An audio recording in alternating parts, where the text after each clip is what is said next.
Hello everyone, welcome to another amazing Embrace Your Legacy live show. We're just waiting for our special guest to join us and then we can get started. And of course, we gotta start the night if we're talking about body positivity with the Mary J. Blige, Take Me As I Am, because take me as I am. I'm just gonna wait for Maria and Ashley. I hope you guys are doing amazing tonight. And happy May 1st. I hope that May is super good to you all.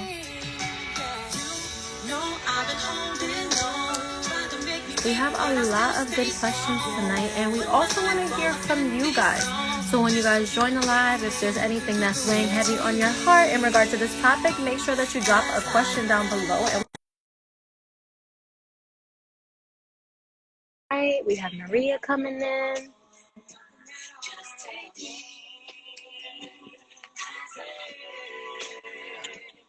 Hello, how are you? Hello, how are you? I'm good. Ashley's here too, y'all. I like what you do with your makeup today. You look very glowy. Really? I don't know what I did. Hello, Ashley. Hi, Hello. Ashley. Hi guys, how are you? Hi, I'm good. This is the first time we've done this. Oh my god. It is. Why am This I is very scared? interesting.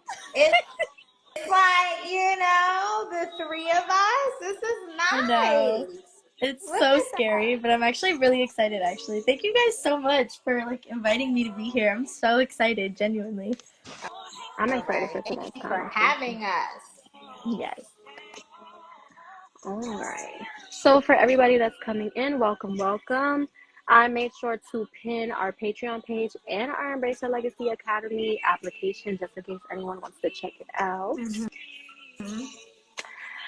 It's 8:02. Do you want to wait a little bit, let people get roped in? Because we have so much to cover. We do. Right? We do. Like we have a lot. This is a really big topic with the summertime bodies coming around, honey. I say let's jump in. How do y'all feel? We can start. They can always catch the replay. I think we should start. Let me pause this Mary J, y'all. All right. Hello, everyone. We are starting the month of May off right with another amazing Embrace Her Legacy live show. Tonight, we're going to be talking about body positivity, self-image, and overall just learning how to love the skin that you're in because you only get one life and one body, so you got to enjoy it. Tonight, we're going to be mixing things up. As you can see, there's three of us. We're going to be having this conversation with our founder and CEO, Maria Melendez, our inspirational homegirl. But we do have another special guest. Our spring and summer intern, Ashley, will be joining this conversation. And this is going to be a true millennial X Gen Z talk. Okay, y'all. So just as a reminder, if you like what we do and you want to keep up with us, make sure that you follow us on all of our social media accounts, our YouTube channel, our TikTok, our Facebook, our LinkedIn, because we have opportunities coming out for you guys very, very soon. And if you are someone that is the ages 14 to 19 and you want to learn more about self-confidence, conquering your inner saboteur, and just overall learning to embrace your legacy, then apply to our Summer Institute program that's going to be happening this July right in NYC. I did tag that application below, and there are 30 days left to apply, so you do have some time.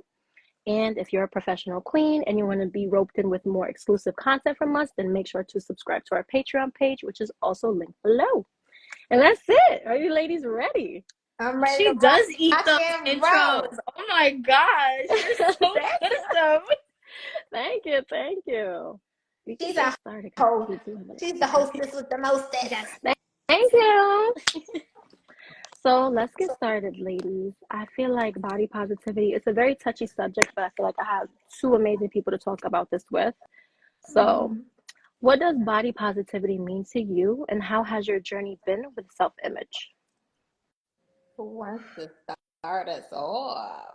That's a loaded question. God. I'll start. I think it's so funny because my questions and answers, I don't have access to them right now. So this is everything I say is anointed. I'm like, God, I'm going off script here. For me, body positivity means just having a healthy relationship with myself over the skin, the body that I'm in. Body positivity for me doesn't just mean shape. It could also mean skin complexion, which I'm pretty sure we'll go into a second.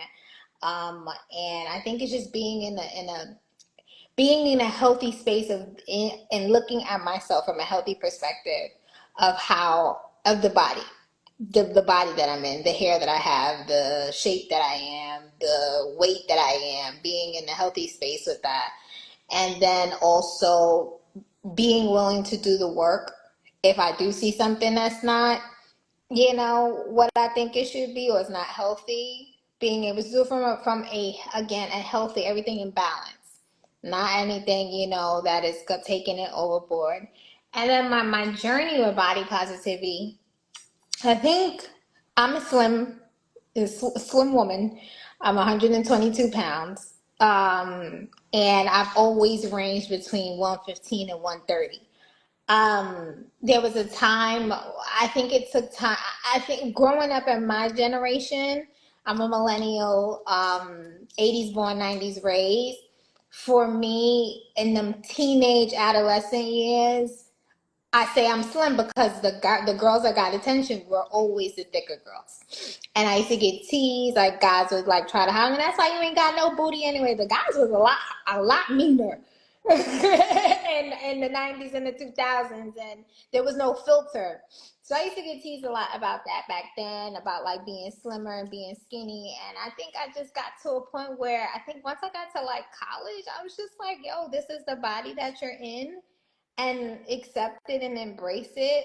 By the grace of God, I never really hated my body. Of course, there was always parts that I thought could be better. But I was just like, yo, you slim, that's who you are. Embrace it. And then I learned to focus on the other parts of my body that I did like. And that's where I would just focus on that. And then, yeah, when I started at Hofstra University, and in my late teens, early teens, a stint where I was doing some modeling. And that's the point where I wanted to be really thin. And not like, I never wanted to be like, how can I say, like skin and bones. But I was conscious of like, okay, I want to be thinner because I want to fit the model size. But even then, I've always been like this. So it never veered off from this. And during that model time, I was probably like hitting the gym a lot more aggressively and being a little bit more aggressive on my body. My body definitely, you saw the difference. But yeah, and even after that, and when that ended, I was just like, cool, like this is my body, and I just learned to embrace it. So yeah, that's where my journey with body positivity, and now in my older years, I'm just like, yeah, you a slim thing. And I love being a slim thing. I can't even hold you. I'm like, no, no, no, no. People have talked to me about like getting my body done. And I know we'll talk about that. And I have kindly rejected it because that's just not for me. I was just like, nah, I'm slim. Cool. You want to go get a BBL, whatever, that's you. But me in my house, me in this house, we gonna be content with what God gave us. So yeah, I'd love to hear you guys' feedback on your journey with body positivity. What does it mean to you? Yeah, for me, so body positivity is like I think when we decided on this topic, I got so excited because like as a girl that like actually does struggle with like body positivity as a whole, like the topic itself is so daunting because I think that's something that I'm still like learning myself. So like body positivity for myself is like understanding that you yourself have to be confident, happy, and healthy in your skin. It's not kind of fitting what society tells you, what you're supposed to look like. And I think something that I kind of had to learn was that fit looks so different for so many different people. It's not always going to look cookie cutter and slim and you're less than 130 and you have abs and you work your back and your buys and your tries and you have so much muscle. Sometimes people are bigger but they're still fit, and sometimes people are smaller but they're still fit. So for me, I think body positivity is definitely learning that it's kind of what you make it. It's of what you see fit for yourself.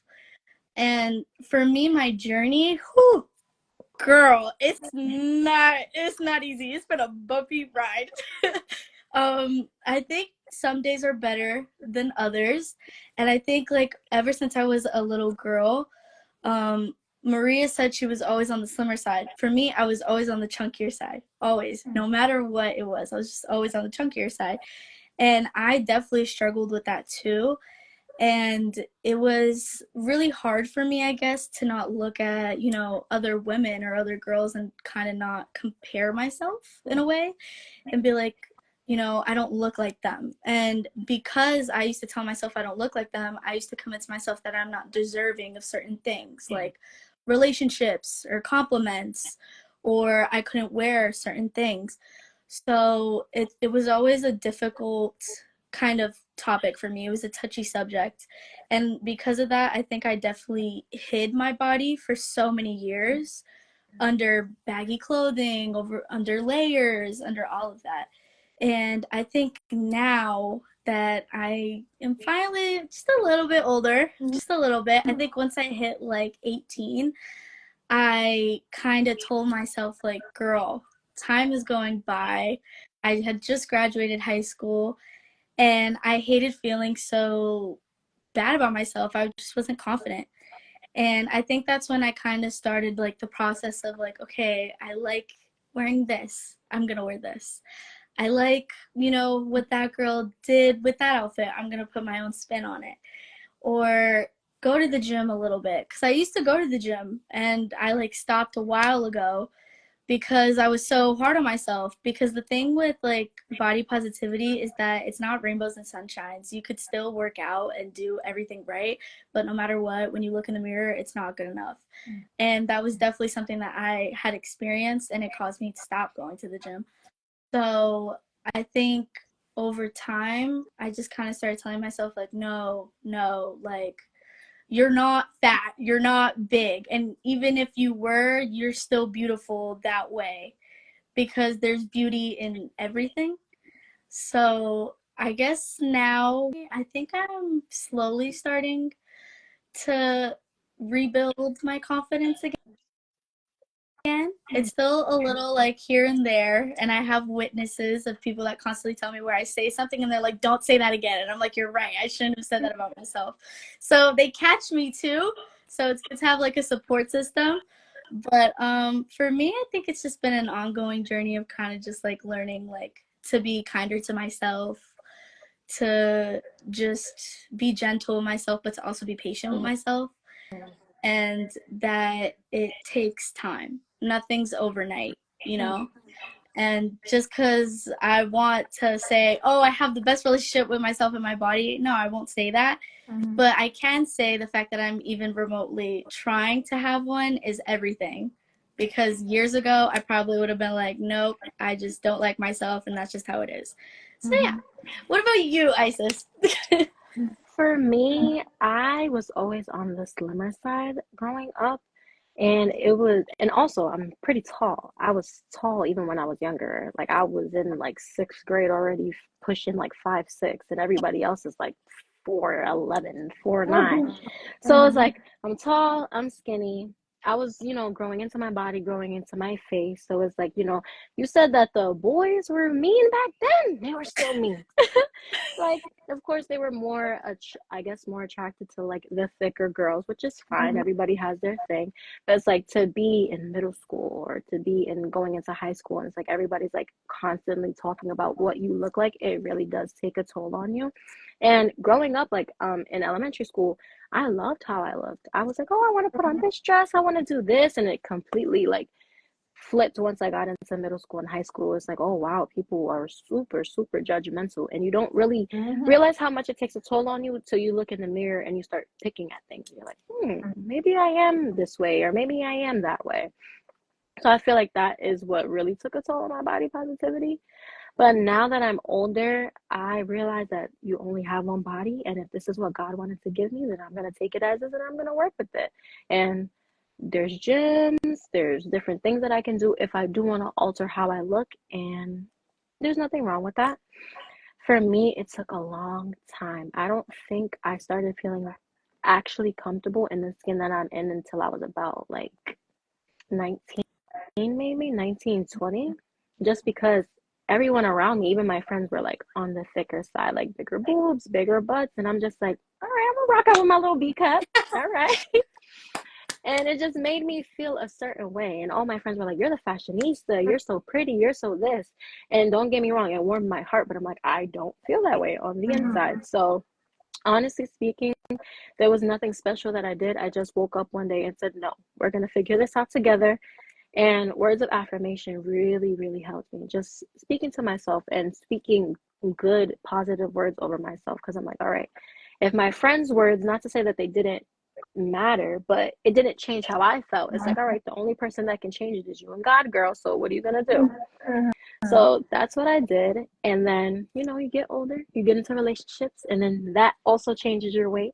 So in the pandemic, I was like around 130, and I was in that weight range for a while. And then I got with my ex-boyfriend, and it shot up. So of course my sizes were changing, just how I looked was changing, and I was back at square one again. But then I realized, I'm like, I'm getting older. I'm getting into my grown woman body. So it's like things are going to change. So it's like the same way that you're not the same person you were a year ago, your body's not going to be the same that it was a year ago. So embrace that change and make it work for you. So that's where I am right now. It's like you only have one body. You got to make it work for you. Are you Yeah. healthy? Yes. Is your health in good standing? Yes. So it's like, all right, we can, how you look, it's like, it's okay. Like, I don't mind. So that's where I am. I'm in my, like, I do love how I look, but I do have some things I need to work on, and that's okay. Cool. I love that. And that's honest. Like I feel like everybody has, oh, someone shining you out. Oh That's my man. best friend. Hi, Jocelyn. My best So friend. cute. Guys, so best friend. I think that it's honest for us. Like, and I love how you said 1920. Like, and I love this Gen Zennial conversation because you guys are in your early 20s, y'all figuring it out. And, I'm headed out of my 30s, and I could really be honest that, the journey with being comfortable with my body didn't happen until, like you said, Isis 19, 20, like fully comfortable. I'm like, girl, this is what you got.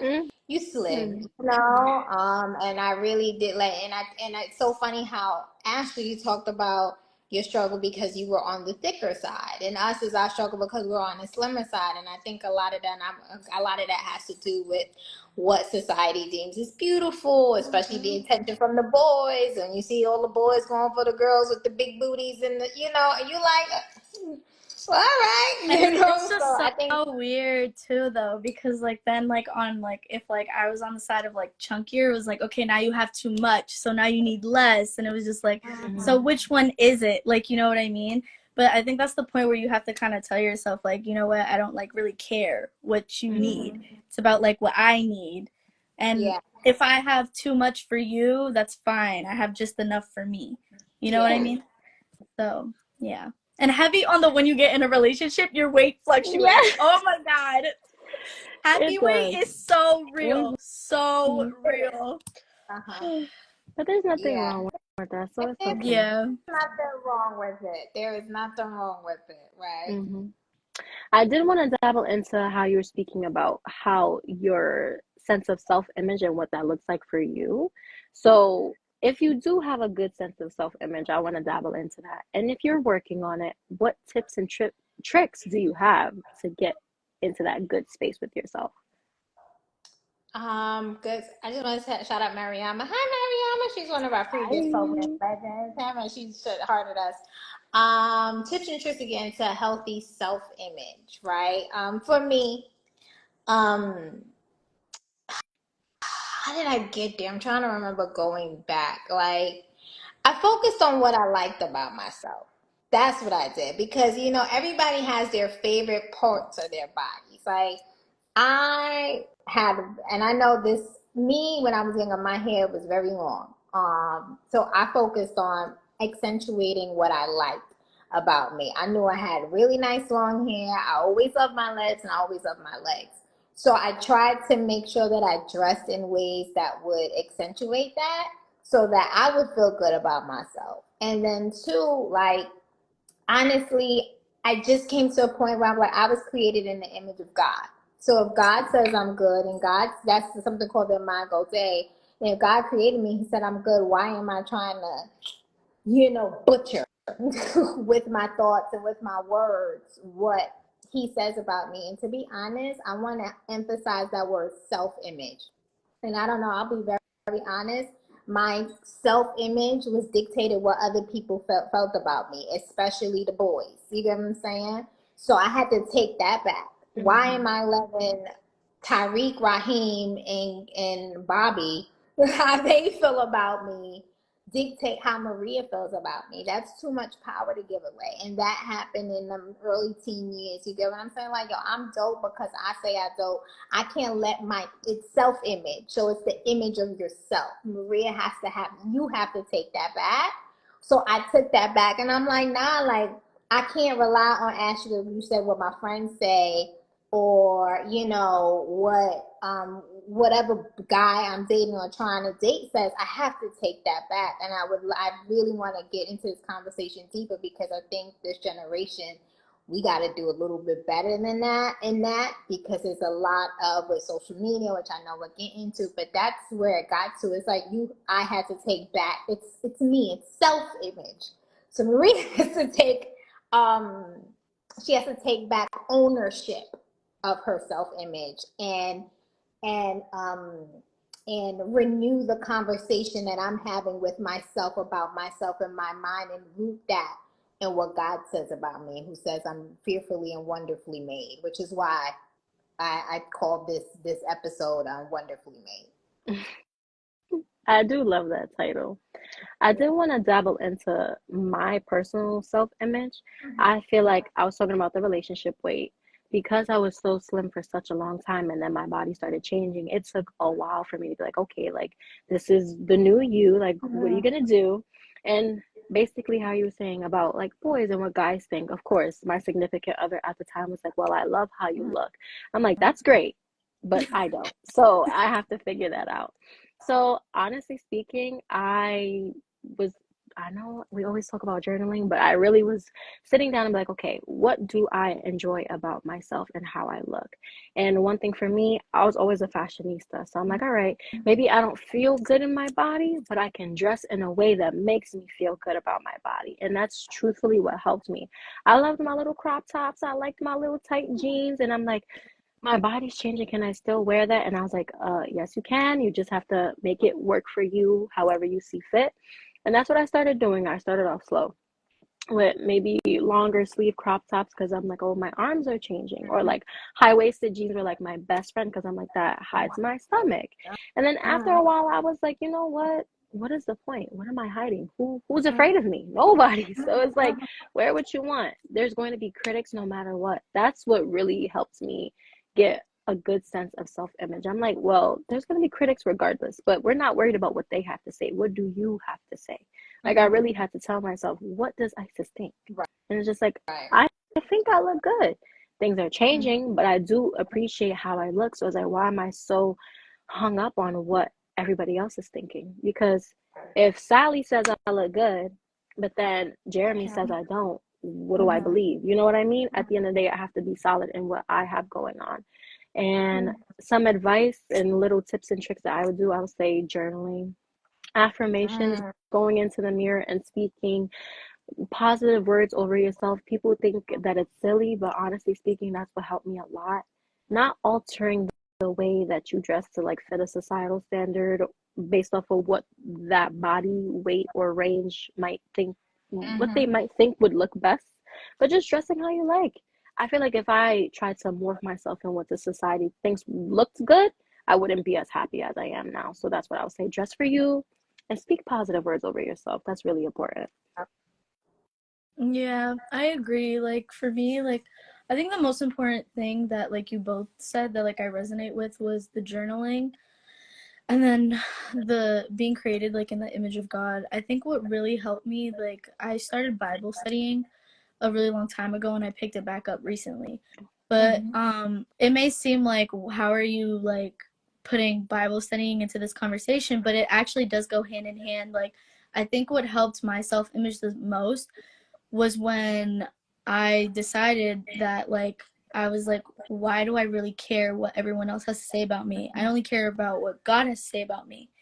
If I keep worrying so much about what the world has to say about me, when am I ever going to take time to, love myself, to grow a bigger bond with God, to learn to trust God in not just what He's going to do in my life, but the way that He created me? I have to trust that God created me a certain way for a reason. I was built like this for a reason. Like, you know what I mean? So I think with Bible studying and journaling and just often having conversations with God, like, I would wake up sometimes and be like, ooh, confidence is lacking. Don't want to get out of bed. Don't want to look in a mirror. Don't want to do none of that. But I told myself, I was like, yeah, but you wouldn't want that, would you, God? You'd want me to get out of bed. You'd want me to look in a mirror. You'd want me to tell myself I'm beautiful, because God looks at us and says, you're so beautiful. I took so much time to create you this way, and you're going to talk down on the way that I created you? You're going to talk down on my creation? I was like, never mind. Never mind. Never mind. I didn't hear Never you. mind. I didn't No, so that definitely like helped my self-image when I was like telling myself, I was like, girl, you were created by like the God. Like, He took time to make you. Make you.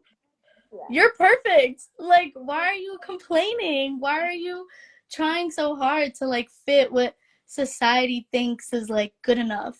Like, that's not created by God. Whatever's created by man, it's gonna fail. Doesn't make sense. Has flaws. But whatever's created by God, it's perfect. It's right. Can't fail. And I think I learned that. I learned that with Bible studying, with journaling, and with just like conversations with Christ, like, really. And I think that's my tip. My tip is, even if you're not religious, even if you're not into faith, I genuinely like try to tell everyone, like, talk to God, or talk to, like, maybe yourself, but God's still listening in a way, like, you know what I mean? And like, just keep telling yourself, like, but God created me, but God took time to make me, but He said that this is perfect in His eyes, so why do I care if that boy said it's not? You're not gonna take me to heaven, are you? So yeah, like, you're not gonna take me to heaven. So it's kind of just like, that's my number one tip. Talk to God. Turn to God. If you feel like you have no confidence, God will give you that confidence. If you feel like you don't have that strength, God will give you that strength. If you're scared to do something and it's like a big leap for you, God's gonna be like, girl, I made you for that. You're ready for that. Like, that's it. Because I think that one post that we recently did for that video, where it was like, walk into that room like God sent you there, I was like, I meant that so wholeheartedly. God put you on this earth for a reason, the way that you are for a reason. It's going to touch somebody's heart. It's going to resonate with somebody. So don't try and change that. Like, you know what I mean? And that's like totally altered my whole opinion on self-image, confidence, and like learning to love myself. It's the fact that I keep telling myself, like, but God created me, so I don't really care what you think. Like, it's like, whatever you have to say, yeah, it doesn't really matter. Like, because God thinks I'm great, so I'm great. So yeah. Beautifully and wonderfully made. That was beautiful, Ashley. There's actually, and if anybody wants to read a chapter in their Bible tonight, go to Psalm 139, which is what this is when I was coming up with the idea. And it says, I was fearfully and wonderfully made, but there's a verse in there that says, the pretty much his good, this is Maria's version, you got to go read it for yourself. It says pretty much his good thoughts about you outnumber the grains of sand in the, like, do you know what grains of sand, like, God, that's how many good thoughts God has about how He created you, that they outnumber the grains of sand. That, you know how many thoughts, that's like a billion thoughts and a half, like, so it's like, for me, in those times where I didn't feel good about me, whether how I looked or the decisions I made, I always used to go back to, instead of beating myself up, I, like Ashley, like you said, I would be like, all right, God says. And how I feel really doesn't matter in this moment because God says, nah, I have good thoughts about you. Like, I'm not, like, you're bugging out. So I love that. I love that, Ashley. Thank you for bringing that Oh, home. really, thank you. Hmm. So, we're on Instagram right now. Social media is a big part of everybody's lives, I'd like to say. Hmm. So, how does social media have a negative effect on body positivity and body image? Oh my God. Thank you. She brought that Yes, was let me pin fun. She that. came All Yes. right. ready. She came Thank ready. Oh my God, you. yes. Come on, love Amber. She said, hold on, let me get the scripture. um, Social media, I think social media, if y'all don't know, right? Studies are showing that the number of young women getting plastic surgery has pretty much shot up like 200 and something or 400 and something percent. It's in the Netflix series Social Dilemma, and it's young Mm, women between the ages of 14 to like preteens, so 12 to like 18, teens and preteens, and they're attributing it to social media. Like the way I see these young girls, okay, and my perspective is a little different, you know. She's not as young as she look. Um, so I grew up in the 90s where, yeah, we had there was this the model-esque body and stuff like that, but natural beauty was embraced a little more, to the point that if you had a weave, that was like you got joked on, you got clowns on. So to give y'all context, if y'all ever watch like the show Martin, and you see how Martin will always get on Pam for unbelievable and things like that. So I come from a generation where being natural was okay. But I see how social media and these over, not even, they're not these over filtered pictures are affecting this next generation of young women. It really breaks my heart. Like, because I say that to say, because I'm a little older, I can look at that and say that's not real, that's not real, that's fake, and log off and go to sleep. Someone who's 16, 17, who's a little bit more impressionable may look at that and say, oh my God, and then not only look at the over filtered or the the BBL aesthetic, and not only see her body but see the attention that she's getting. And then that young woman may feel like her worth and her meaning, in order for her to feel, to get that worth and meaning that that woman is getting, or to feel as important and to feel as validated, she's in her mind thinking, so in order for me to get the attention that I want from those guys, I gotta look like that. You get what I'm saying? That concerns me a lot because we have so much more access to it. Back in my day, the only media we consumed was TV and of digital, like radio, TV, and magazines. But that wasn't, we didn't have a device in front of us 24/7. You had to open a magazine, you had to turn on the TV. We did a lot more real life interaction. But this generation, where you have a gadget in front of you, where you're being told, subliminally being told, that you're not enough, that you're not pretty enough, that you got to look like this, that really concerns me. So I want us, and I'm glad we can have conversations like this, to take back and let people know, like, hey, you don't have to, not all of us look like that. Most of us don't. You know, like most of us do not look like these girls. I came up in the video girl era. So in the year about 2001 to about let's say like 2007, 2008, there was the rise of the video girl. So we're talking like the Melissa Fords, the girls who are boom boom boom bam. These girls are like in all the hottest rap videos.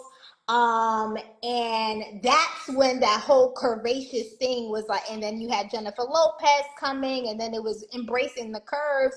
But even then, like I said, we was like, we wanted to be like, but we were like, that's not that's not realistic. And then to a certain degree, we knew the girls in our neighborhoods already looked like that. now mainstream media is getting on to the fact that the girls in Washington Heights already look like that. The girls in Flatbush already look like that. The girls in Miami already look like that, but it just became mainstream, right? So that's when it started a little bit in the early 2000s, but again, it was just like we had other we had the Nia Longs, we had the Jada Pinkett's, we had we had another like regular schmegular girl looking thing. So now I'm very concerned with how social media is holding is putting a lot of young women's confidence in a strong in a chokehold. That you feel like you gotta look like this in order to get that attention when that's not necessarily truth. And do you want that type of attention that someone who is naked and living their life like it's golden, do you want that type of attention? And that's my concern. But I'm very concerned with how young women are getting surgery. And I'm not knocking surgery. If body, I'm not knocking it. I'm knocking it at such a young age because you haven't even grown into your grown woman body. Your body changes in your 20s, honey. Your body changes in your 20s and 30s. Things start popping out. You like, hold on, wait a minute. I'm a couple bigger, things. You get into your grown woman body in your 20s. So I don't know. I know I was rambling, but how do y'all feel about social media and this whole body image thing? All right, Do you sis, want do to? you want to go? Yeah, I was Mm-hmm. gonna say. For me, I agree. I'm honestly super concerned. I know I'm still young, but it's like for the younger girls, like the way that I feel like social media just makes things one just so out there, like an overly sexualized. It's like Mm-hmm. everybody's naked, everybody got their BBL on display, which is no shade, because they look great, the body's given, but it's just like for my like we're advertising the EHL Academy for 14 to 19-year-olds. That's such a like hard age group to be in because it's like so many things are changing. School, boys, friends, Mm-hmm. everything. What you like, what you don't like. So many things are changing. It's like to let's say I have a bad day at school. I'm coming from high school. And like now I'm scrolling on social media and I have my certain body type and I'm seeing like the mulattoes, the Megan the Stallions, the this and that. And it's just like, wow, I don't look like that. And everybody in school is like, oh, but she's pretty. Look at her body. Look at her butt. Look at this. And it's just like, well, I don't look like that. So it's like, am I not good enough? Mm-hmm. And it just, not to say that it bothers me, but it's just like, I feel like it just has tainted the way that we look at one another. Like, there's nothing wrong with getting surgery. There's nothing wrong with getting a BBL, but there's also nothing wrong with being natural. And I feel like they're trying to always pin, oh, natural versus surgery bodies against one another when it's like, why can't we just coexist and be cool? Mm-hmm. Like that's the main thing that bothers me. And I truthfully feel like social media does have a negative effect on body positivity and image because it's just so easy to go into the comments say like, oh, I don't like how you look or X, Y, and Z. And it's just like you have younger girls that might look like that are reading these comments and saying, whoa, so many people are liking this comment saying they don't like this body type and this is my body type.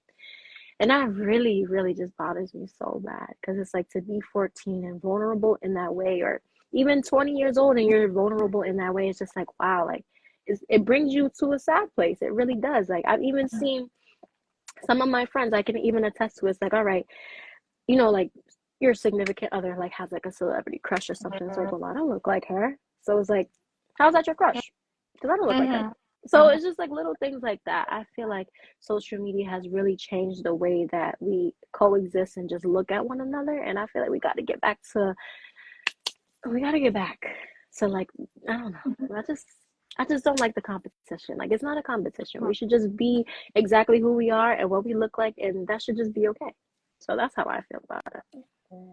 I mean, the way I feel about like social media, like I don't think it's like a lie that like it definitely has like its negative like effects. Like, I mean, first off, everybody spends way too much time on it. Way too much time on it. Like, I'm talking like if people like actually took the time to look at like the hours, because like it gives you like an estimation of like how many hours you stare at your screen. And like there's literally been like scientific studies done. You're losing years Wow. staring at your screen. Like it's been proven. like I don't think anyone like knows this, but like, well, or maybe they do, but like the person that actually created the like iPhone, he didn't give one to his family. Like he didn't give iPhones to his family. And the reason for that was because he knew what he was creating and he knew that people were going to be addicted to it and like be obsessed with it. And he didn't want that to happen to his family. So they actually did not own any like Apple products like Wow. at home. So that says a lot in itself. So it's just like the fact that like everyone spends like so much time on social media, it's like consumed a person. And I feel like people have lost sight of kind of like what's reality and like what isn't, and now everyone thinks a reality is like a crazy BBL and some crazy lip filler and like you're like slim, thick, like perfect though, like no hip dips, no cellulite, no like little chub here, chub there, back fat, little roll or whatever, like yeah, arm fat, like nobody thinks that exists like anymore. Like they think that, or like even if they do, they think that like it's wrong to have it because it's so normalized now that like you just see and you're like, if I don't have that, I have to get rid of it. I have to get rid of it.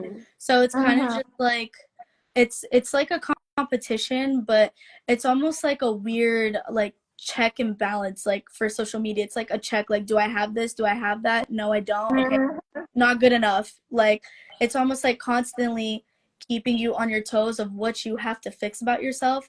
And what I wish people realized was that you'll never be fulfilled if you keep depending on social media for that. There's always going to be another thing that you think you have to fix, because as humans we want, like we just want more and more and more, and we're never going to be like fulfilled. So it's like so negative, because I think if people took time to kind of just turn off their phones, go outside and touch some grass and like look at people, like actually like look at people. Like I always say, I love when humans are humans. I love it. Like just doing like human stuff, like getting excited about like the ice cream truck coming down or something. I don't know. Like I just like when humans are humans. And I think if people like took time to like put their phone down and look outside, I want you to tell me who exactly looks like the girl that you were just stalking on Instagram. It's really hard to find her, isn't it? Like, you know what I mean? So that's what I'm saying. Like, it kind of has you like jaded. Like, it makes you confused on what's reality and what isn't. And like, I think that like, I wish people would kind of just realize that like social media can be so beneficial, but it's such like a powerful thing that like it can be weaponized so fast. And even like when you were saying, Isis, with like the trolls or like people saying like, I don't like the way her body looks, and then thousands of people like that comment, so then you like tell yourself, wow, the people don't like my body type. That hurts. Like that hurts so bad. And even the fact that like now it's like a trend to like whenever like you know when like people have beef and they're like, oh well, but she's flat, I'm not. It's like that's so mean. Like do you know what, like I hate that, how it's normalized for people to be like, oh well she's fat, oh well she's flat, oh well this and that, oh but she's built like a door or something like that. And I'm just like, whoa, like it's like it, like we've missed boundaries, we've crossed lines. There used to be like decorum. Like where is That's what the, we need. That's what the yeah, where generation is needs, the some decorum. decorum? Like why are we talking about people's bodies in the first place? Like why are we touching base on something that's so personal? And because of social media, nothing is personal anymore. Nothing is sacred at all. And like that's another reason why it's so negative, because it should not be normalized for you to be talking about someone else's body or picking someone else's body apart. That's like that's just a way to bring someone down constantly. And honestly, if you do that, it just shows how like insecure you are with yourself. Like you yourself have flaws that you have a problem with, so you deflect on other people. And like it's just like really disgusting. So yeah, I agree with you guys. Social media can be extremely toxic and negative. And we have this false, actually, to what you said, we have this false sense that we own people because of social media, that we have the right to comment on people's bodies, comment on people's face or how they look or their outfit. Like, who gave you the right? I was just thinking to myself, I was like, this whole generation needs an old school whooping. You know, when your grandma or your mother used to give you a whooping, so the point you cried and you went to sleep. Like, we need a whooping. Like, it's just like some of us just need a good old fashioned get it together, because that's just outright mean. And you reap what you sow, you know. It may not be on the social media end, but you don't know. So I'm like, and you don't know. And I was listening to a podcast interview with a social media influencer, and long story short, her and her husband have this podcast. There was something that was said that was considered controversial. The comments were comments, and people didn't know that she was actually like a couple weeks pregnant, because only her and her husband were, because of the pressure of the comments. And this is Deval and Kadeen Ellis, and you guys can watch Kadeen's interview. I believe she did it on Keep It Positive, Sweetie podcast. And she said because she was reading those comments, the stress caused her to miscarriage. I'm like, this is what, you get what I'm saying? Like, this is, and she said she never should. And she said that's when she started like not giving and stopped giving social media that much power, when the stress literally caused her to lose the life that she was carrying inside of her. And I think people are so self-absorbed and mean, and like you said, hateful. Not hateful, but actually, like you said, it's resonant of your insecurity within you. You get what I'm saying? Like, that's just not nice. And I also want to, I want to show compassion for these girls and the women, the girls who are in the celebrity spotlight, like you said, the Lottos, the Meg Thee Stallions, and the Cardi B's and all that. And I see everybody tends to look a certain way, and I see the body enhancements going not only from body to face. On all, I see it. Everybody got that. Your favorites got their body done. And at first, I used to judge them, but now I'm like, I have compassion, because you're probably under so much scrutiny that you just feel like, in order, you know, maybe that's a means to an end, that if I get this done, they'll stop saying this, or people will stop being so mean to me. But the truth of the matter is, somebody is always going to have something to say about your body. So to my young woman and to my woman, yo, embrace the body that you are in, you know. And I don't want people to feel like they have to go get something enhanced to get somebody to approve of them. If you want to go get something enhanced or subtracted, let it be because you want to, you know, not because you're like, oh, if I get this surgery, all the boys are going to be spinning the block. If I get this, and I'm going to be able to say, oh, I'm the baddest thing on the block. No, get it because you like, girl, I done tried 78 crunches and this baby fat ain't going anywhere. So I'm going to just go get, well, you know, I'm going to get the nip and tuck, because mother needs the nip and tuck. All right, not knocking you. But don't do it just because you feel like that's going to make you worthy and that's going to make you better, because actually, like you said, you will never be satisfied. You're going to go get that. I know many women who start one surgery, baby, and they become surgery addicted. They in DR. They go on the DR every other year to get a nip and tuck. Now everybody going to Columbia to get their teeth done. Like, it's just like, at some point, you're going to have to embrace the body that you in. So that's it. Yeah. I did want to touch base on that about, like, you know, the popularity of the BBL body. Does it ever take a toll on you guys personally? And does it ever make you feel like you want to change something about yourself? And I know you already said a few pieces of advice about what you would say to like younger girls, but is there anything else you'd like to share about that? Like any advice or tips? Girl, somebody last week told me I needed to gain weight. I said, yeah, somebody last week.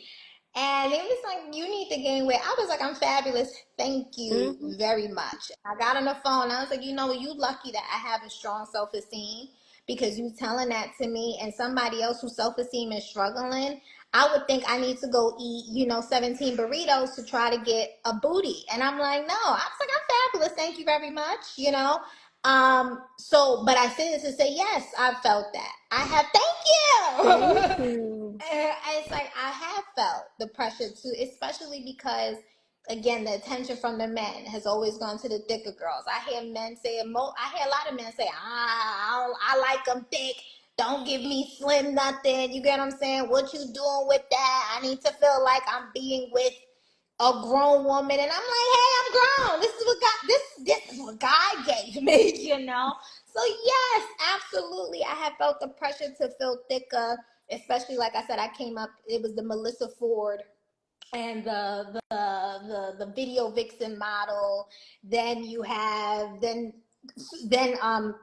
subsequently after that, then it was the Kim Kardashians, and now it's the BBLs and all that other stuff. So absolutely, I felt the pressure. But then again, I realized I had a sort I close to myself, so I'd be like, M be like, M was like, listen, sis, I had a conversation with myself, and myself was like, sis, this is who we are. You got what I'm saying? You got to embrace that I'm a slimmer girl, and that's okay. I've had what frustrates me are the people who have suggested surgery to me, like I'm not enough. And no shade, but I'm slim. If I was to go get my body done, I would look like an ant. Like, you know what I'm saying? Like, you just would not look right. You know, I'm slim. Like, what? This is just, it's not gonna work. So, I've had, and that's been from other women. I have had that suggestion. I think we also need to talk about how other women, we can be the most hateful when it comes around body image. Sometimes it's not even the men. Most of the time it's not. In my experience, the body hate hasn't come from men, it's come from other women, who just say little snide, underhanded remarks. And I'm like, whoa, whoa, whoa. So I think we have to like be able to check one another and say, I'm fine. You know, it's like, oh girl, when you I've had the most inappropriate things said. Like, oh girl, because you know when you have your baby, yeah, you're gonna be able to get all that thick, and then you get a nip and tuck hip. Yeah. Well, and I've had to check people in the nicest way, like my body. Leave it alone. But yeah, I wrap that up to say yes, I have definitely felt the pressure. I've had comments about it. And by the grace of God, I've been able to clap back. When I was younger, it happened too, and I used to, double question myself. But again, at one point, you slim girl. You gonna have to accept the fact that you slim, and whoever for you, he gonna love you slim and all. So that's what I got this. So I'd love to hear you guys on the BBL, and has it ever pressured you or anything about the BBL body? Asha, do you want to go? Oh my god. Literally, my answer is just yes. Like, flat out. Like, yeah. Like, if anyone's my witness, you can ask my fiance. I've literally come up to him and be like, I'm gonna get this done. And he looks at me and he's like, what? And I'm like, I'm gonna get this done. And he's like, okay, so what's your reason? And every time it's an insecurity, and he's like, so that's not a reason. Oh, he's Like, talking to you. yeah, no, he really eats me up sometimes. So like, no, because he's like, he tells me, he's like, that's not a reason like to get it done. Like, you're doing it because like other people make you feel insecure. Like, you're not doing it for yourself. You're not doing it because you're comfortable with yourself already. You're doing it because you're uncomfortable with yourself. And I'm like, yeah, like that's true. Like, I've definitely felt like the pressure of like the BBLs, the tummy tucks, even like, like the Botox on the face, get rid of the double chin, like get rid of like, like the little thing here. Sometimes I think they do like fox eyes now. I don't even know. There's like a whole thing. Like, it's a whole bunch of things. I've definitely felt like pressured, or like just felt like that was like my escape in a way, to make myself feel good about myself, like to kind of be like, oh, but like if I get this done, like I'll feel good about myself, like, you know what I mean? Or kind of just like normalizing it too, where I'm like, well, everyone's getting it, so why not? Like, but then I think I like have to remind myself, where I'm like, no, you don't need that. Like, no, like that wouldn't look right. And I think it's also like, again, like I don't know what it is, but I just keep talking about God. But like but like literally, like it's just like I keep telling myself, like if I were to get work done, it's like I'm touching like God's creation. So then I'm like, how am I gonna feel after that? Like, I feel like the spiritual warfare I would experience after getting work done would just be like ungodly. Like, literally, like it would be like so immense, to the point where I don't even know if like I could like look at myself again, knowing that like I felt the need to put my hands on something that God created, and he sealed it already. I was born like this. So I feel like for me, definitely my answer is yeah. Like even if like I've said like little comments here and there where I'm like, oh, like I'm gonna get this done. I'm like, no, I'm just joking. It's like, girl, you ain't joking. Like that had some truth to it. Like, you know what I mean? Like, so I think it's like been like a little hard for me sometimes. Not like lately or like as of like, you know, like a couple months ago, but like I've definitely had moments where I've like given in a little bit to like the insecurity and the pressure and the trend, because it's a trend, and been like, maybe I should just get this done. But like Maria said, if I got it done, I'd look so off. Like proportions would be everywhere. Like it just wouldn't make sense. So yeah. What about you, Isis? For me, honestly, yes, my answer is yes. Only because like I said, you see the Lottos, you see the Cardi B's, and it's like, oh, like they look good. So it's like I know if I do it, like I could look good too. But it's just like I have to tell myself, you already are good enough. You look good as you are. It's like doing these different enhancements. It's like it might make you feel good temporarily, but it's like I know for me personally, I'm gonna look at myself and lose a sense of self because I'm like, who are you? You've never looked like that. So it's like this new body's like I feel like you just lose a sense of yourself. For me, growing up, I grew up in a very Caribbean household, and I don't know if you know this about Caribbean parents, but they like to talk about weight, whether it's like, oh, like flaquita or whatever else, little nicknames. And it's like, for me, like I said, I grew up always being slim, so I was always flaquita. But it's like, once I got that little bit of weight, it's like, oh, like are you pregnant? Like, you're getting a lot bigger, like da da da da da. Or it's like, I'm walking around in like a sports bra, sweatpants, and I'm like, oh, like you're getting a little chunky. And it's like, there's nothing wrong with that, but I just feel like, at least in the Caribbean culture, it's like, why are we talking about that? It's like, there's nothing wrong if my body's changing. I'm going from 17 to now about to be 23. It's like, of course, I'm not going to look the same. So I feel like my message to everyone out there, just if it's not yours, just like let's not talk about it. Like, why are we commenting on how other people look? Because I just feel like it's internalized. It's like you're having trouble with your own self-image, so you feel like you have to pick at others. But that's what I wanted to say. So if anybody out there has experienced that, I feel you. I think. But for me, Okay. go ahead. I no. Like, I won't. For the BBL body, it's just like I think if you want to get surgery, by all means do it. My mom told me to share this, that she's gotten work done. And she's like, oh, if you want to, like, by all means go ahead. But if you don't want to, don't. Because even she's about to be 50. And she's like, I hate the fact that I even did this to myself. And she's Really? a woman. Yeah. She was like, I only did it because, everybody's like, oh, you had a baby, nip and tuck. And she was like, oh, I'm grown now. Like, you're an older, like, my child is older. I don't have to worry about having any more kids. Like, let me go and do it. And she was like, I feel like I did that and I'm still not happy. I'm still not confident in the skin that I'm in. So she was like, I did that for what? I spent all this money for what? And I don't know if you guys know about the Wildin' Out comedian. I think his name is DC Young. His wife died from surgery. So it's like all these different things in social media. It's like the BBL, it's temporary. Like you're gonna look good, but it's like there's so many things that go into it. Like you have to have your health right. Like so many different things, and it's like it's not worth the sacrifice. Like don't get me wrong, I don't knock surgery if you feel like you want to go into it, but like it's such a self thing. Like you really have to want to do it for you. Don't do it for anybody else because you might be like my mom, for example, that did it because she felt like it would make her more attractive because she was getting older. She was in the dating game again. She was just like, I just hate the fact that I did that. And she told me to tell everybody out there, like, really do it for you. If you want to do it, by all means go ahead, but don't let anybody tell you that your body's not good enough because that's your inner saboteur talking, and that's a lie. Oh, Okay. thank you to your mom. Shout out to your mom for sharing, sharing the message to you. I think that comment that you made, Isis, about the family, I think a lot of times the comments that I've heard have been from people who are my kinfolk, especially being Latina, is like Afro-Latina in our communities is the curves are embraced. So it's like when you skinny, it's like, what's wrong with you? It's like, we equate being thin with you sick,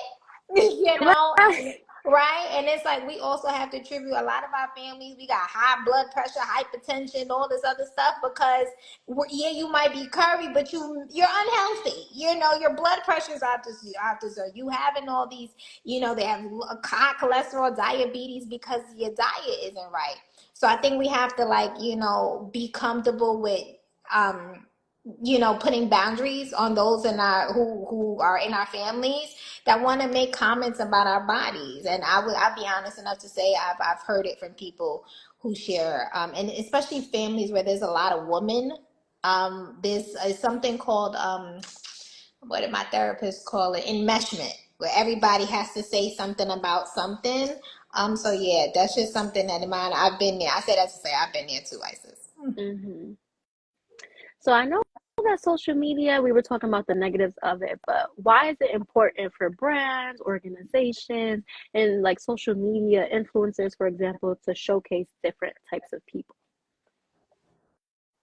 I think we gotta be responsible. Like, you know what I'm saying? Like, influence in media matters. And we have to be responsible to represent people, as Ashley said, regular people. Like, how many girls have you walked up the block today? Let's say if you live in New York City, you went to work today, you went to work, you got on the train, you walked off the train, or maybe you went to school. How many people you walked around looking like Lotto? How many people looking at Cardi B? You know, like, and I think those women are beautiful, right, in their own respect. But it's like most of us don't look like that, right? So, and I get it, media. I get the idea where people want you to reach a certain goal and to a certain degree almost idolize something, which is a problem. But I think we have to be more responsible companies, organizations, anything with being representative, being an accurate representation of humans, regular humans, because that influences people. Like, be I think everybody, even if you have a social media platform, be responsible with your influence. A lot of us are highly irresponsible with the influence that we have. What you post and what you say, somebody's watching, right? um I remember growing up, there was always this conversation about celebrities being role models. And then it just came down to the point that you have to understand that while you may not like it, yeah, you are. It comes with the territory. So I think it's important for anybody, celebrities, companies, organizations, to just be responsible with that influence and know that those images, little girls are watching them, you know, little boys, little girls, people are watching that. And whether you like it or not, it's influencing them, it's affecting them. So we just want to be just a little bit more considerate about the images that we're putting out there and the messaging behind those images, because that's important.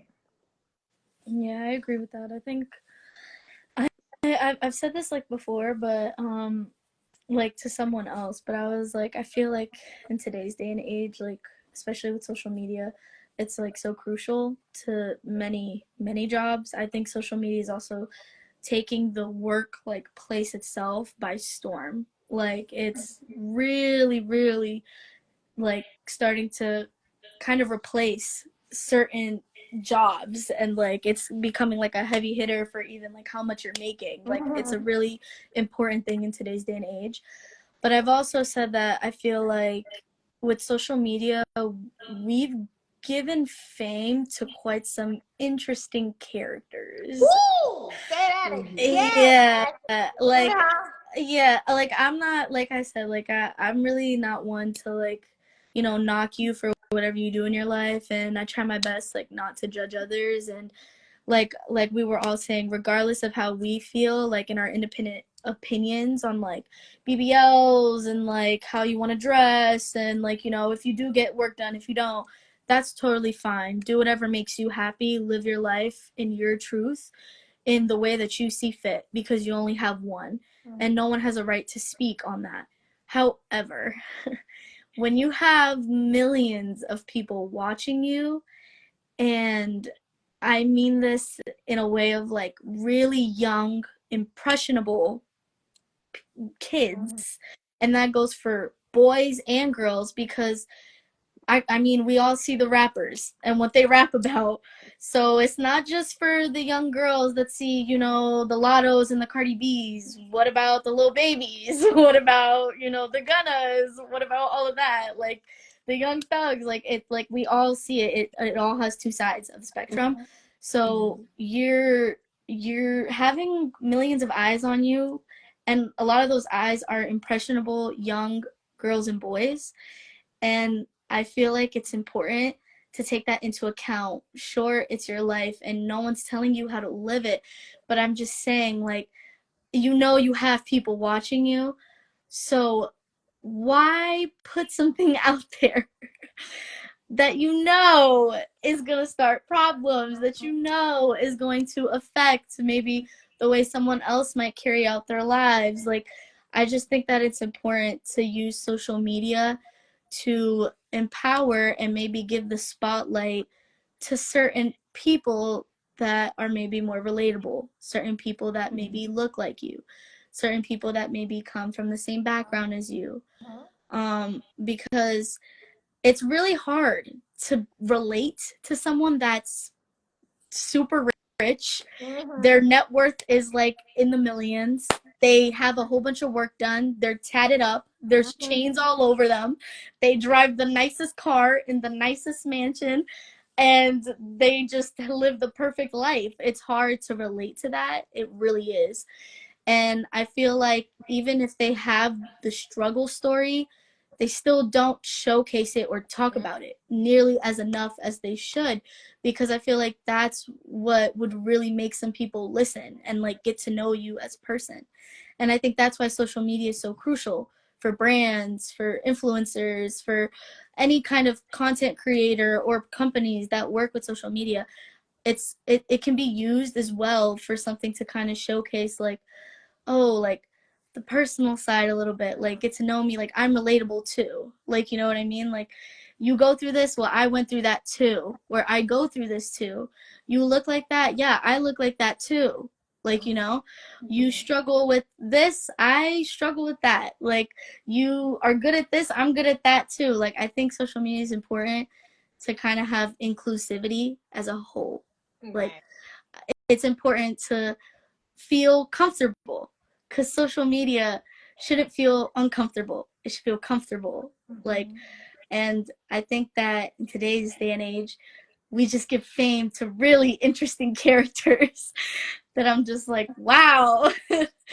I mean, I guess these are who you want to be the influencers, but that's scary that you want those people to be the influencers of today's generation. Because then when you look back, the people that were influenced maybe from previous, you know, celebrities and stuff, they'll look back and be like, now why did I do that? Because now I don't recognize myself. You know what I mean? So I guess it's kind of just like, it's so important, like the way that you use it, like Maria said, like be responsible. Really be responsible, because I think we also don't realize how much power we as the viewers have on social media. We give the fame, We do. like we give the fame, like, you know what I mean. So like don't forget that, like you hold the power too. Like if you want to see more people that look like you, or you want to see more people that maybe you relate to more, or talk about things that you feel has value and would really benefit the world, we have that power to give that person that platform. You know what I mean? So I feel like we should also be looking for people that add value to the world, you know, do some sort of good, influence the world for good. Like, I don't know, it could be anything, like influence the world to recycle more. Like, the earth is dying. Like, come on. Like, you know what I mean? Mhm. So it's just stuff like that. That's how I feel. Like, it's super crucial. And I think the first step is being aware that, yes, social media is important. It can be negative, but you can't say it's not important, because it's like the first, like, gateway to, like, seeing someone or making someone famous. So, yeah. Mhm. I do want to tap into that too. Yes, it's important, like who you allow to be an influencer, but it's like you can also be the change that you want to see. because social media is so accessible, you could get on TikTok right now and talk about your experience. And there's going to be so many people that resonate with it. Like Ashley in particular, like your TikTok, how you really get down to the nitty gritty of what you go through in your day to day. Like people are going to see that and be like, you know what? I agree. I feel that way too. Let me follow her because like this is real. We had said before, like we're lacking decorum, we're lacking reality. Like I want to see some realness. Like I feel like with the BBLs or just with social media in general, like it's made to be seen as perfect. It's made to I don't want to say it's made to make people feel like there's like a fear of missing out, but I feel like it's just shifted in that way. Like, oh, you're posting the nice cars, you're posting that you're on this expensive day, and it's just like the regular people at home are like, well, I can't afford that. So let me see something real. Let me see the 9 to 5 girlies. That's what I want to see. Let me see the remote workers. And I feel like we've just lost our sense of self and just sense of reality. And I feel like it's important for brands and organizations to showcase different types of people because there are different types of people living in this world. There's like 8 billion people on this planet. So we got to cater to all different types of people. Right. Not only with the body image, but with I have a girl on TikTok where she tries different types of foundations because she's a darker complexion. It's like even that. Why is our shade range like so many lighter skin tones and then you only have like 5 darker shades? And there's like a huge jump between the colors. It's like, how is that fair? Who are you catering to? Right. It's like stuff like that just really grinds my gears. Or it's like there was a whole Brandy Melville scandal about like sizing and like who they want to be employees. It's like as a consumer, like you have the voice. Like you can really say, you know what, I'm not gonna buy there anymore. I'm not gonna shop there. I'm not gonna follow them on social media. So it's like for if you take anything away from this, remember that you have the power not only to take power over your own body, but when it comes to these brands and organizations, you don't have to support them. You don't have to shop there. So it's like go where you're recognized. That's what I always like to say. Like if they're like Fenty Beauty, like that shade range is bomb. So it's like if that's a brand that caters to you and cares about you, then shop there. I just feel like even us, like our voice matters. Like when Mariama has said, like I needed an Embrace Her Legacy session. Like be the change that you want to see. Like absolutely. I feel like it's important for brands to do that because we're regular. I'm a 9 to 5 girly. Like we have CEOs and founders out here. We don't have people that are singing songs and rapping. And that's amazing. Don't get me wrong. But we have to cater to different types of people because we have to be realistic. We need Yep. And that's how I feel on that. we need like the 9 to 5ers too, guys. Like we don't need all And the we do. like I'm just saying, like it's nice to see people that like you can relate to. Like the girl that you said, that swatches foundation. I think I know who you're talking about. And Gloria, I believe. it's Gloria. Oh my god. And there was like a huge thing with like a foundation like brand or like a type of foundation that like a brand did. And that's another thing. If you're going to be inclusive, that's great, but do it right. You know what I mean? Don't just do it to get approval by people and say, oh, they want us to be inclusive. So, I mean, I guess. So we'll do this so they get off our backs. You have to want to be inclusive. You have to want to, like, be for everyone. You know what I mean? Don't just do it to do it because, trust me, we're going to tell. Like, we know when you put your heart and soul into inclusivity and trying to be equal, and we know when you don't because we're the consumers. So it's definitely like another thing, like she said, like the reality and like what's fake. Because these brands sometimes they be lying through their teeth that they are for the people and they are not. They are not. So yeah. These brands, especially, and I can speak from a different level because when 2020 happened and it became, with 2020, we all know what happened, and the George Floyd and this whole Oh, wait. I think, yeah. Oh, there you are. Yeah. So every brand and corporation came out saying how they support. They wanted to be inclusive, but it was performative. It was because that was the hot ticket button. So these things are performative. It's not like they really care. It's like, well, let me give 5 influencers a shot. Let me give 5 black influencers a shot and make this foundation. It's performative to check it off the box. It's not transformative. And I think that's what happens is that these brands that have so much money, have so much dollars, they have power to be transformative in these conversations, whether it's on social media, sponsoring certain conversations. But I notice that people don't like to take chances. Everybody, and especially in this cancel culture, Mm-hmm. people are so afraid to speak and stand their ground on something because it may be the unpopular opinion. And I think that even that, if you're going to stand for something, like what's this, the quote? If you stand for nothing, if you don't stand for anything, you'll fall for nothing. I forget the quote. Like if you stand for something or you fall for anything, but yeah, stand for something. Like, so I think like we got to have morals and values, and I'm quick to say I'm being a lot more vocal about things and calling people things out. I'm like, that's wrong, that's fair, that's unjust. That's not cool. Mm-hmm. Let's bring back the voice to the regular schmegular people, and let's amplify the voices of the regular schmegular woman, which is why I love seeing these type of conversations. Absolutely. So I did want to touch on like being active and just like fitness because I feel like we can be so easily obsessed with how our body looks, even when, we're in the gym and we're actively fit and doing these different types of things. So what are some ways that you can engage in exercise and be a person that's in like that, their fitness journey, but in a healthy way? That's a good question. That's a good question. In a healthy way. I think have realistic goals, right? Like I think it's like don't say I'm gonna lose 25 pounds tomorrow, but have realistic health goals. Like maybe and make sure that they're smart, they're specific, they're measurable, they're attainable, they're realistic, and they're time specific. Which is something we teach our girls. So I would say maybe it's like, I want to lose 10 pounds in the next 60 days. You get?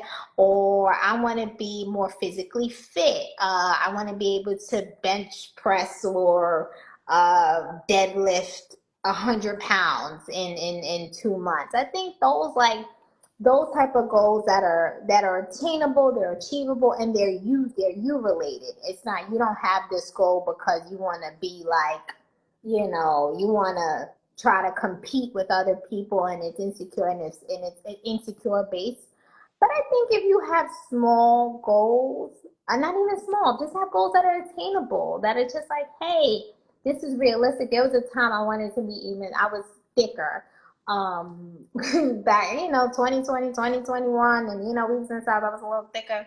And even before then, and I wanted to like lose weight, and I was trying to do the keto diet. And I was just like, girl, like, at some point you like, girl, this just not gonna work. So I just focused on working out to be healthy. When people hear I work out, I'm like, I'm not trying to lose weight. I'm not trying to gain weight. I'm trying to keep my body moving so that I can live out the long life that God has prepared for me, right? I'm not gonna wait until I'm older and can't move. I want to keep my body moving. So for me, that's where I took back my health goals. It's like I don't need to lose any weight, gain any weight. I like being slim. I like my body. I work out because I want to be healthy. So that's why I think so. I think taking back the power and making sure your goals are smart. Um, and the focus on the healthy base. I'm gonna pass the mic to Ashley because I gotta go get my charger. That's what you got to do. I'll be back. For me, fitness, like for me, I've had like my ups and downs with fitness, to be honest. But I think like a really good thing someone told me one time was that if you don't find like happiness or joy in it, like, you know what I mean, then you're just never, either you're never gonna do it, or if you do it, you're gonna be like miserable. So I think a way to like also keep like a healthy relationship with fitness is to also find something that you love in fitness as well. I think it's important to always love what you're doing. But I think another thing that's important is probably just, again, like the affirmations and like the positive self talk to yourself. Even going with like, a gym buddy sometimes helps. Like, if you're like into like fitness, and like having someone there with you to like encourage you, and like, if you're like starting the gym and like you're not super strong yet. You can't even put weights on the bar yet. Like, the bar itself is heavy. Like, I'm like that. The bar is so heavy. Like, you know what I mean?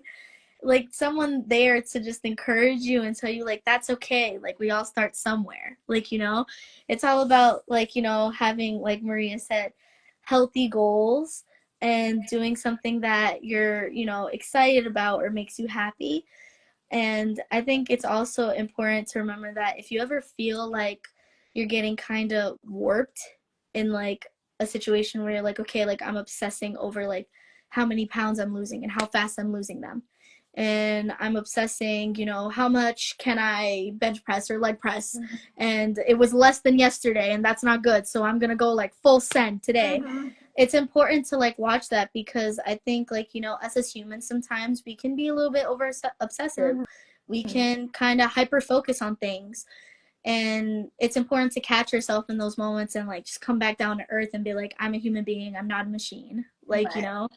And because I'm a human being, if I had, you know, a little bit harder day today and I didn't, you know, bench press as much as I did the other days, or maybe I didn't hit my personal record that I wanted to today, that's okay. I'll keep working towards it, and maybe I'll hit it again the next day, or maybe next week, or something like that. So I think it's important to, you know, have boundaries for yourself as well.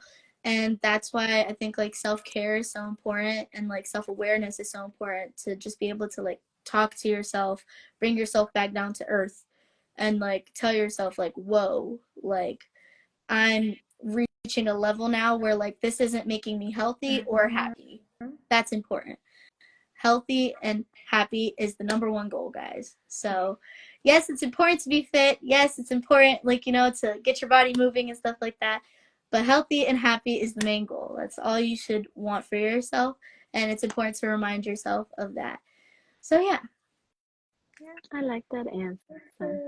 For me, I feel like I back maybe like yeah, like 2020, 2021, that's when I was a little bit slimmer. I feel like I was obsessing over how I looked, and I'm like, you know what? I'm gonna be home. I'm gonna probably be snacking a little bit more, so let me work out. So it got to the point where I was like waking up at like 7 a.m. and taking my little gym mat and doing my little squats and my little crunches. And I'm like, oh, I see the girlies on TikTok. Like they, you know, the social media terms like, oh, she has a dump truck. She has a huge butt. Like I want to do that too. And I was waking up in the morning doing these workouts. And on the inside, I'm like, I don't even like this. Like, even though it's good to get your body moving, I'm like, I don't even like this. And then when the gyms opened up, you know, me and my friends would go to the gym, and I'm like, I am not enjoying myself. I feel like I'm doing it because that's what society says you should do. Like, oh, you should wake up in the morning and go to the gym and da da da da. But I'm just like, I really don't enjoy this. The gym makes me feel like I have all eyes on me. Half the time I really don't even know how to use the machines. I'm like, I'm not enjoying myself. And I'm like, and there's different ways for you to be fit and healthy and get active in different ways, even by just going for a walk. So my advice for everyone out there would be like, yes, healthy and happy is important, and getting your body moving is important, but do it in a way that feels good. Because the gym, I don't like it, but I figured out that I really like Pilates. So that's something that I try to incorporate. I know a lot of my friends like, you know what, I'm just going to go to the track and I'm going to walk around 2 times. That's better than nothing. After a while, I'm like, I'm not going to keep trying to lift weights or do these leg presses if I don't like them. I'm going to go and take my little $10 Planet Fitness membership and go walk on that treadmill for 30 minutes because that's what I like. So I feel like when it comes to self-image and fitness, do it how you see fit. Just because you follow a girl on Instagram that can bench press double her body weight doesn't mean that you have to do that. Kudos to her. She's a goat for that. But you can be a goat too just by going and walking on the Stairmaster for 10 minutes. Like, that's okay. There's someone, Mariama said she likes pickleball. I love Pilates. And that's amazing. Yeah. I love Pilates. Pilates, yeah, I feel like... scares me. Oh my God. Pilates. Really? Yes.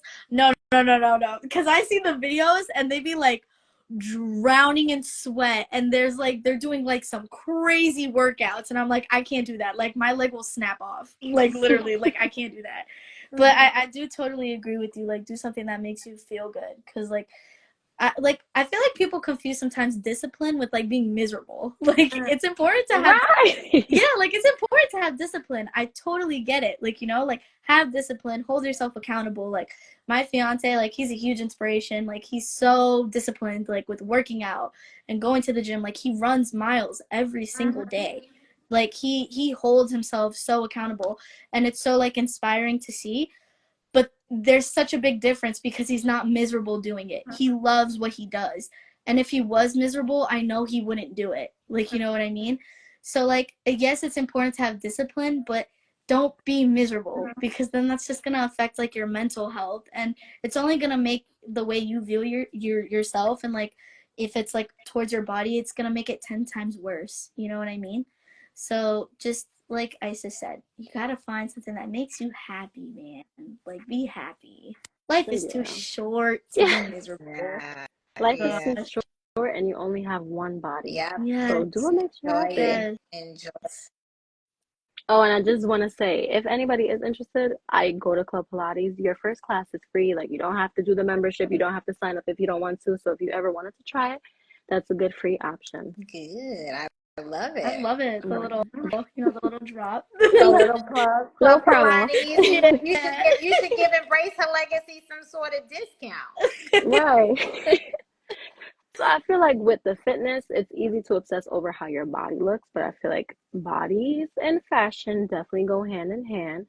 So how can we escape that common narrative of like, oh, this outfit won't look good on me because of my body type? And how can we help promote more confidence when it comes to wearing certain outfits that might make you feel insecure?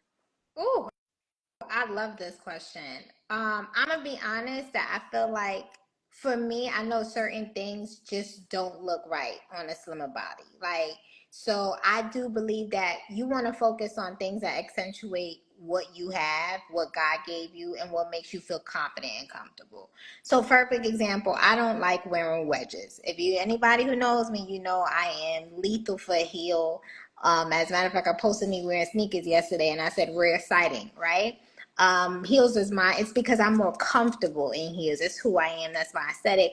But I don't wear wedges because I have skinny legs. And I think that when I wear wedges, I think wedges are perfect for women who have beautiful, thick calves. I think a woman, I love seeing women who are thicker on the legs to have wedges. And for me, I don't wear wedges. I had one pair like in 2004, and I looked and I felt like it just didn't go well. Too skinny to wedges because I know what works on me. So I say that to people. It's like focus on things that accentuate the parts of your body that you like. And if you don't feel comfortable in it, it's going to show. Does that make sense? So it's like if you feel like if you're already uncomfortable about maybe some some arm fat, or you're uncomfortable about a little gut situation that you're going on, and you're wearing clothes that highlight that, it's going to show in your posture. It's going to show in how you talk. It's going to show in how you show up in a place. So if you know that's an area of concern for you, wear things that conceal that, right? So Isis, you said like the high-waisted jeans. I love a high-waist jeans, right? Because I like my legs. Certain things, because I have long legs, it just won't look right. It's like, your legs are too long, my torso is shorter. I'm not gonna be happy with what I wear. So I think that you just want to focus on things that accentuate the things that you like about your body, that bring out the what your va va va boom is. Also accessories. I think we underestimate the power of accessories. When you have things that are going on in your outfit that is like, oh my God, she put that together so well that you don't even see the part that you think everybody else sees. It's like, girl, you done put that bag and them bracelets together so well that I didn't even notice the little arm fat that you had going on, you know? So I would say use other things to not distract the people, but to bring out your personality, bring out the things that are like, ooh, that's nice. Focus on other, like your hair. The hair thing. I feel like when your hair is done, you feel unstoppable. Like, I don't care what any woman says. When you come out the hair salon or wherever you come out of and your hair is done, it's like, honey. So I'd say focus on other parts of you, getting your nails and your toes done. You feel all cool and clean, and it's like, ooh, I'm pretty. And then too, I wanted to say, like, use social media for your advantage in this point. Find like influencers or people online who are fashion influencers who have your same body type, And I love seeing how these women freak their outfits. Like, you know, like I see women, I'm like, oh my God, I would have never thought to put a belt like that with a shirt like that. I have in my save list on my Instagram, I have a save folder like beauty and fashion looks where I just look at girl, I'm like, oh, that's cute. Let me, you know, let's see how you did that. And you get inspiration. Create like a mood board. I would create a mood board, especially because the seasons is changing right now. We going into spring, summer. I would create some sort of mood board of how you want your fashions to look for the spring and the summer. Get some inspirations together. If you want to do a vision board, you want to create it on Pinterest. Get some outfits and pieces together and test it out. And if you got it in your budget, I would even like work with a wardrobe stylist or a personal shopper or maybe somebody. Yes, Mariama, Pinterest. Maybe there's somebody. Maybe you got a homegirl who wants to start her styling career. And it's like, girl, you want to start by just helping me out? Like, who in your friends is the stylish friends? Talk to them like, you know, I feel a little insecure about my tummy. I feel a little insecure about my arm fat. I feel insecure about this. Can you help me put it together? Yes. Like, you know, like get your community involved and things like that. So yeah, Pinterest. Oh God, I have a whole fashion mood boards to Pinterest. Like what? And I think that excites you because it's like sometimes everybody talks about getting ready for the summer body, but sometimes someone's gonna get the body that you're gonna give it, right? So it's like if someone's gonna get the body that you're gonna give it, look right. You know, and Isis, me, you always say this: when you look good, you feel good. When you walk out the Mm-hmm. house, yeah, you might have gained the extra 20, right? But baby, you are snatched and beat, and you doing your makeup like, you know, make like this is the canvas God created for you, and you can make it so fly.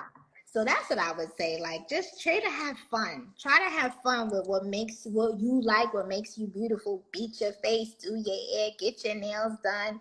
Yeah, Mm-hmm. yep, Mariana, you look good, you feel good, you do good. Yep, and if Mm-hmm. you smell good too, don't forget the Don't smell. Oh my. sleep on a good fragrance. Oh, do not. She said, I go to ISIS for all outfit ideas. Oh, like, you know, Yeah. and don't underestimate a good fragrance because when you smell good on top of that, woo, yeah. Anybody, what you think, Ash? What you think, ISIS? For me, I I've had those moments where I'm like, oh, this won't look good on me because of like how my body is shaped. But I've Google's your friend.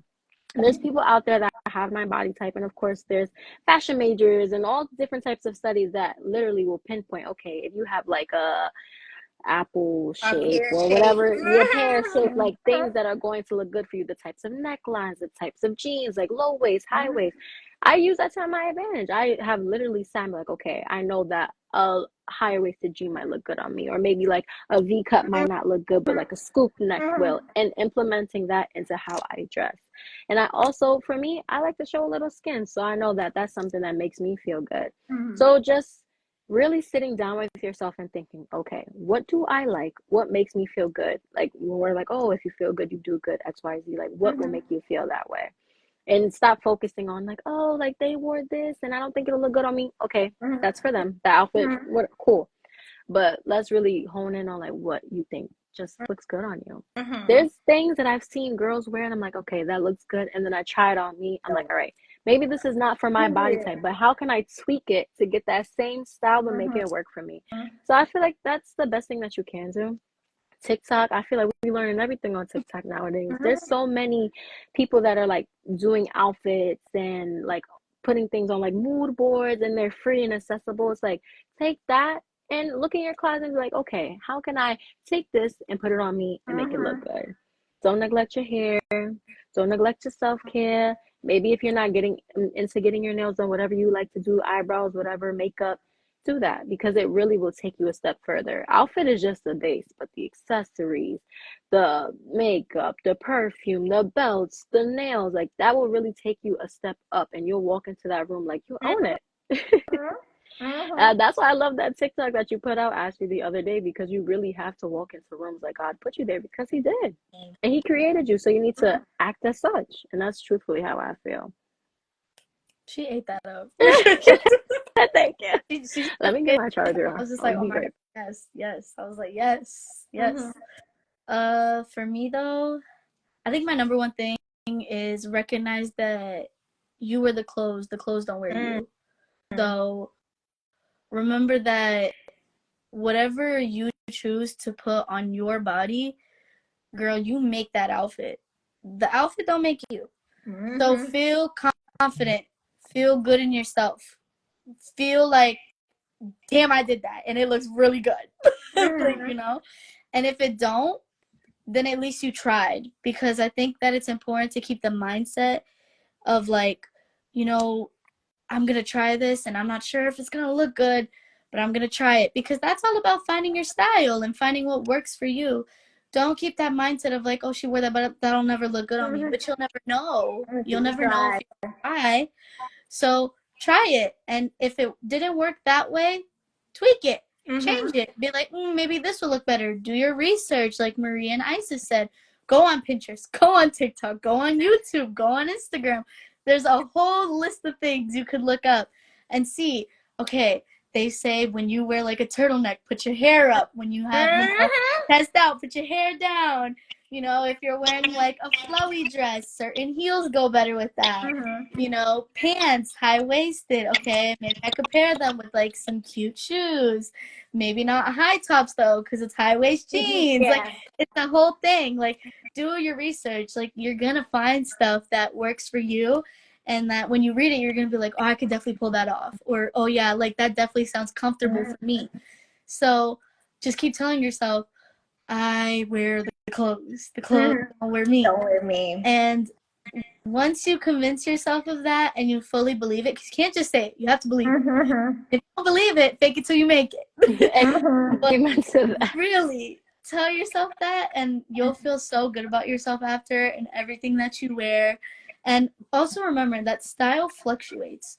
So, like, you could be into something for right now in this phase or chapter of your life, and maybe on your next birthday you'll look back and be like, why did I wear that? And that's okay, because as humans, we're constantly evolving, we're constantly growing, we're constantly seeing new things and being like, oh yeah, I'm definitely into that. And then when you look back, you're like, I definitely want to get rid of this, and this is something I want to stop wearing, this is something I want to start wearing. That's okay. Like, style fluctuates. We fluctuate as human beings. So be okay and ready for that process to constantly change and evolve. Because as you evolve, the clothes will evolve with you. So yeah. I love that answer. Thank you. That is so true. And trust me, you'll evolve a few times over. I think it took a minute for me to like get into my style. And then too, don't compare yourself to other people. So I have a cousin, when we were in like the coming up, she's 3 years younger than me. We were both doing like heels and stuff. Now she is the sporty girl. Her foot, like, so she's flat footed. So she can't, like, heels literally hurt her feet. Like, we can't go a block and she's already like, my heels. But you know what? When we go out, it's like she'll have on her kicks and a cute, dope outfit, and I'm here like in a gown and heels, and there's no competition. It's just like, you do you, I do me. So you have to be comfortable with yourself. And she has a different body type. You know, she has the legs that she can wear wedges, and it's like beautiful. And so we embrace that about one another, and then we keep it real with one another. Real friends don't let you walk out the house looking crazy. So if it don't look all right, I don't care what you think. I'm like, sis, that don't look right on you. Find something else. It's not me and my friends, we have a thing that we say, it's not giving me what I needed to give, right? And your friends love you enough to be like, yeah, girl, that don't look right, you know. And then also to be embrace everybody's individual style. Is no competition. We all out here, you know, walking the walk, and talking the talk. That's why, yes, self-image is important, but who you hang around while Yeah. you're on your self-image journey really does matter. Yes, because you got some hidden haters up in there. Waiting. Waiting. That's another story for another Yeah. live. But they be plotting on you. Like, when they let you out going crazy, I look, oh my God, I'm gonna like burn my eyes, because I'm just like, please please get rid of your friends. Like, oh my God. Because who you hang around makes all the difference. Yeah. No, it Makes all really does. Yeah. Who you hang around. I love that. Yep. True. mm-hmm. Hmm. I did want to touch on to something that I feel like a lot of people don't speak about. Okay. So we do bring awareness to body positivity when it comes to women, but how do we, involve awareness when it comes to men who might struggle with body positivity? Yeah. Good question. I think we have to, us as women, we have to be okay with being vulnerable space, allowing to be safe spaces with our men, especially our black men. I have blatantly admitted that I have not always been a safe place for a man, a black man, meaning that a lot of us, we tend to, this is men, I have experienced this as in real life, and then men have always taught, has also taught to me this is like, when a man gives you his vulnerability, you have to respect it and you have to foster it well. You get what I'm saying? You have to handle his vulnerability well.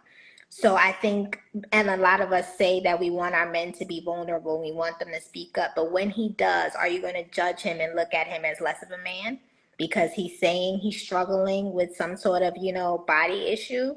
Because what happens is men tend to internalize it, or they don't even allow themselves to feel it because they're taught from young that they're not allowed to have feelings. So I think for that perspective, us as women, we have to embrace being safe spaces for our men, when it's your brother, your cousin, your man, your partner, your fiance, your husband, whoever, and allow him be his safe space that he can feel comfortable. And when he does, like I said, handle that vulnerability well. Don't laugh at him. Don't say, oh, get over your feelings, because sometimes we don't even allow men to be emotional. And I use air quotes on that. We don't allow them to express themselves. It's like, get over it. How would you feel if he told you that? You get what I'm saying? When he said, when he tells you to get over it, he's horrible, he's toxic, he's dysfunctional, you ready to check out the door, but you do it to him. So it should be a two-way street where it's like, allow yourself, and it might be uncomfortable for you as a woman. Lean into that discomfort. You get what I'm saying? Because he's trusting you enough to be vulnerable with you, right? Don't take that for granted. I am very conscious when a man is being vulnerable with me. And now, honey, they talk to me everywhere. I be sitting minding my good business. I be trying to mind my good business. And here he go. Good afternoon, gorgeous. I'm like, all right, here we go. And it start with a conversation, and it start with a good afternoon, gorgeous. And then they telling me their whole life story. And one of my friends, he was like, damn, he told you all of that? I said, yeah, I be the therapist. Like, they just be talking to me, right? But I'm so grateful for that men feel, and like I said, these would be perfect strangers, men in my family, and I'm like, all right, let's talk about it, because I've made it my life's mission to be a safe space for black men, especially for all men, but specifically for black men. So whatever they decide to share, whether it's mental health or their issues with our body, or I don't feel good, that I don't joke on them, because we kind of tend to like joke on them, like, oh, get over it, whatever, da da da.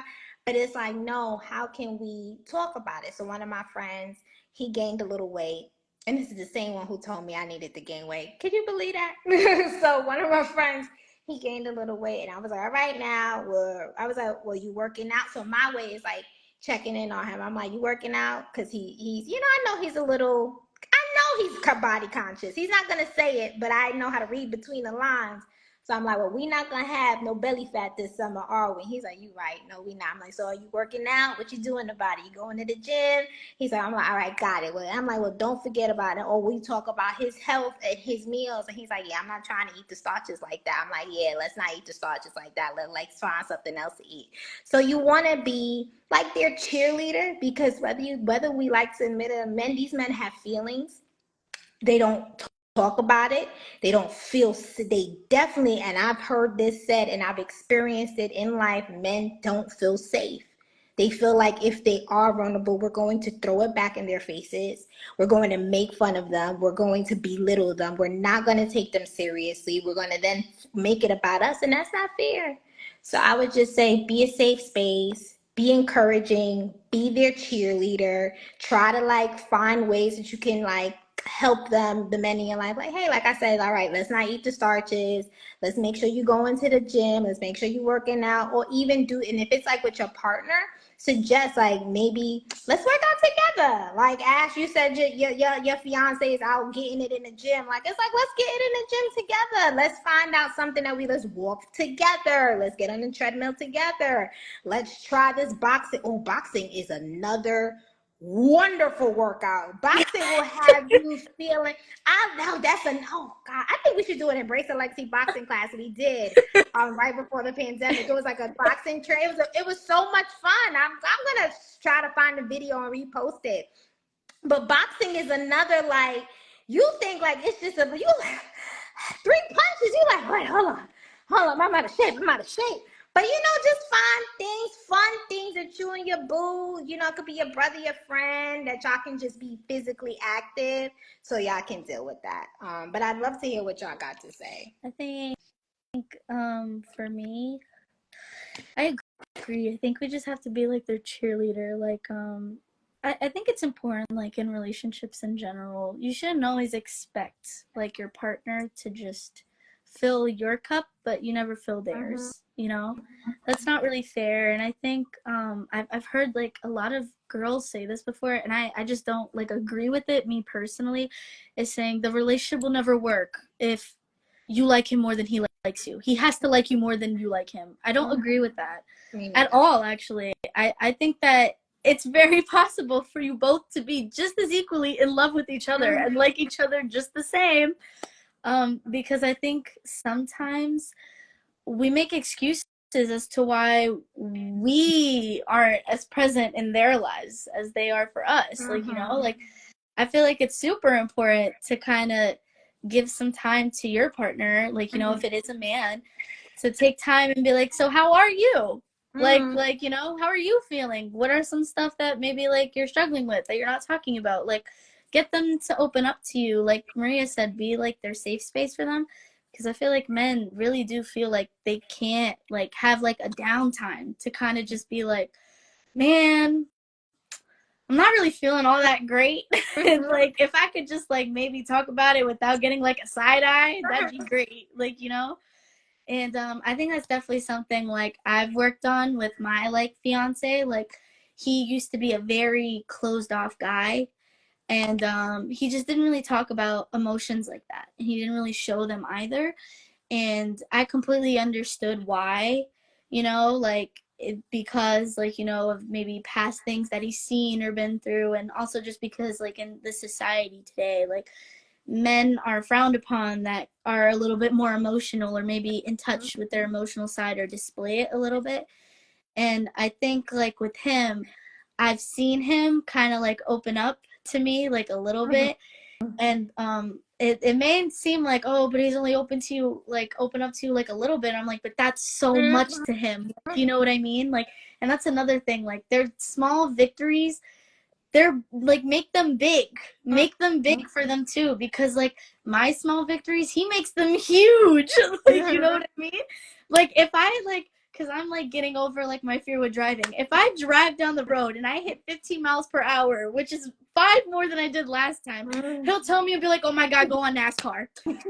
Like, so it's kind of just like make their small victories big too, and check in with them. And like that goes for like their body too. Like he's super into fitness, and I pray to God he didn't hear what Maria said and asked me to work out with him, because he's like a machine.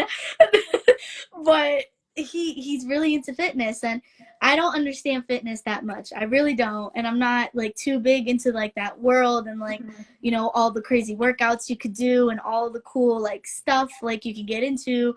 But he's super into that. That's his world. Even like kickboxing, that like he used to be super into that too. And I think it's important to kind of take time to be in their interest as well. Take time to like, listen to them. He tells me every day what his workout plan is, how many miles he's running, what he's doing for the week. And I sit there and I'm like, totally? You tell me this every time, but let's hear it again. Like, and I think that's important to make him feel safe and to help him too, like in a way that helps him with his body positivity, because he gets to tell me like, I ran 6 miles today. And I'm like, that's crazy. Good job. Like, you know, and that makes him feel good about himself and his body as well. So just, you know, fill their cup too, because they're going to fill yours, you know? So yeah. I feel like in our day and age, it's like we're so accustomed to like, well, I'm the girl or I'm the woman. Like he has to do X, Y, and Z for me. But I just feel like in relationships, you can't expect your partner to, like you said, fill your cup and you're not doing anything for them. For me, the guy that I'm with right now, he's he looks completely different from anyone that I've ever dated. And when we first started getting together, he was like, "Well, I don't look like anybody that you've ever dated, so am I your type?" I'm like, "I don't really have a type. My type is someone that treats me well, our morals align, X, Y, and Z." And it's like for me, I've always been with like super, super tall guys. And it's like this person that I'm dating is we're pretty similar in height. And he'll be like, at first, for me, I'm like, this is not something I'm used to, but it is okay. I've never voiced that. Well, no, I have voiced that, but it wasn't like I'm downplaying who you are, what you look like. It's just like, oh, this is something that's new for me. But it's like in society, it's like, oh, like you guys are the same height. Why is he not towering over you? Like, aren't you supposed to feel like a dainty lady? And it's just like, no, like I love him. Like he's good to me. Like it doesn't matter. So I feel like that because our our relationship dynamic looks wise is a lot different for both of us. Filling his cup is so important. I feel like for him, he doesn't say it, but I know that when I'm like, "Oh, you look handsome today," or like, "All right, you went to the gym," or "You did this," he'll be like, "Oh, okay, thank you, babe." Like he won't say it, but he's like, "Oh," you could just see in his demeanor how he like melts. It's like it makes them feel good. So even if it's your brother, be like, "Oh, I see you with the haircut. I'm liking it." Just the little things is so important. And there was a trend on TikTok where the boyfriend walks in and he just starts talking and then the lady grabs her notepad and starts writing because she's like, "Oh babe, I'm listening." Like your closed off boyfriend finally opens up. So it's like my boyfriend is the same way. He's very into himself when it comes to his emotions. And there's been times where he's like, "Oh, like I'm stressed," and I'm like, "Oh, whatever I'm doing, it doesn't even matter. Why are you stressed? Like let's talk." And I feel like when you are with someone for such a long time, you can sometimes forget to ask like, "How are you?" Right. And I feel like that's so, so important. So yes, body positivity when it comes to women is important, but men struggle too, but they struggle in silence. And I really don't like that. I feel like let's take more time to one, speak positive words over them, and two, just ask them how they're doing because more times than none, people Don't. act like they don't care or don't care. So for me, I feel like that's what works in my relationship. Like every single day, I'm like, "How's your day?" He's like, "It's fine." I'm like, "No. Well, What yeah. did you eat? When did you go to the shower? What customer was mean to you today?" Like, I want to hear it all. Tell me it all. And he's like, "Why do you care?" I'm like, Right. "Because it's important." Right. And then he's like going all about his day. He's like, "Oh, well, it's been like 10 minutes. I'm still talking." I'm like, "Well, my notepad's out. Keep going." Oh So my I gosh. just, I'm like the I, total opposite. What? I feel like I've made him so comfortable. I'm the one that's like, my day was fine. It's the same every day. And then he'll sit there and be like, "Well, I just told you every detail from last night. You need to tell me what's going on." And I'm like, "You're right. You're right. Okay. So here's what happened from 8 a.m. to now." Like, you know? So like, yeah, it's nice to see them get so comfortable. Yeah. yes, It's really, it makes you feel good. It it really does. does. And he doesn't know how to take compliments either. So when I tell him he looks handsome, he's like, "Thanks." That part. He's That like, Yeah. part. "Okay, He's like, like, he why are literally you tells me, saying he's that?" like, "Oh, thank you, very nice." Hype Like, and I'm like, your. yeah. I think you got hype your man up. Hmm. Yes. Hype your man up. I don't care. I will be a fool, and I do my bird voice. Any man who's been with me knows my bird. I'm like, "You fly," and it's like, "Here she go." Like that means like it's like so. I think like you want to make sure that you're their hype person because like I like when my man hypes me up. It's like, "Oh, you better," and it's like Hmm. I know I'm better. You better, and then the both y'all, you better in like you better work. You better work. Y'all go outside. Y'all like Now yes, y'all and it's beaming, walking down the street, just Yeah. all happy and Just stuff. like, like it's like you better, and I love it. So I think you should hype. Oh, Mary, I said, "God, I see what you've done for others. Truly waiting, patiently waiting my turn." Wait, let me tell you something, and this is off topic, off script. It is better to wait to be with the right yeah. person to make a bad decision and be with the wrong person. I Hmm. will stand my ground on that. Like, wait. That's God is so infinite in he's so perfect in his timing. Yeah. And Yeah. like I said, Isa said, it might show up in a package that you've never liked. They're like, "Dang, you a little shorter than the others." You know what I'm saying? You a little. You might have a little bit. You might have your own little arm fat, but I like it. You know. So it's like, be open to whatever it is that God has you. And God is so good with His timing. I'm like, He's like the genius of timing. But speaking of timing, it's about to be 10 o'clock at night. Okay. It is about to be 10 o'clock at night. Just one last One question, last just to close us out. question. And then if anybody wants to ask a question in the comments, I'll definitely want to see that. Yeah. Okay. All All right, but one last. One seems to be no, girl. Let me Being in college and being let me tell literally. you, Mariama, like, girl, you have too much. And Mariama, I know Mariama personally as one of our program legends. Mariama, you got you're too amazing. Like, you're pretty amazing. And whoever's gonna come about beside you needs to be just as amazing. Like, you deserve the best. The way you pour out and how you care and how you do so well at what you do. Mariama's a rock star student. She's out here being booked and busy and blessed. You deserve the best. And sometimes perfect takes a little longer. Remember that. Sometimes the perfect person, that person might take a little longer. The best meals that we have aren't fried chicken. The best meals we have are slow cooked. You know, your mother, you know that those meals, like your mother, your grandmother started cooking like 2-3 days before. Yes. Yeah, you know what I'm saying? Yes. Those are the best meals. The meals that took time, that they started baking that cake at 8 o'clock in the morning. It's not ready to 8 o'clock at night. So that's my advice to you, Mariama. Sometimes perfect takes a little longer. You just gotta And God has a plan for you. Yeah, So you just wait. gotta wait. I waited a year to be with who I am with today. And now we're engaged. And it's so funny we're talking about this because today is the day 4 years ago that we first ever met. Wow. Yeah. You know, that's so funny. Today's an anniversary. Today, like 4 years ago, Really? we first ever met. The both of you? Today is a first date anniversary. Yeah. So it's like, it goes to show, like, wait, like, anybody that, like, would look at me and be like, it took you a year to, like, be with him. And I was like, yeah, but in that year, I got to know who he was. We built a foundation of friendship. I learned a lot about myself. And I feel like waiting is the best thing you could ever do. And when you don't look for it, God's going to hand it right gonna to find you. He's going to hand it right to you. When you trying to mind your business, here come love knocking on the door. You like, I was trying to I was trying to be outside that summer. And I remember. Yes. I remember. And he will hand it to you and be like, and you can't say no because he's too perfect for you. You can't say no.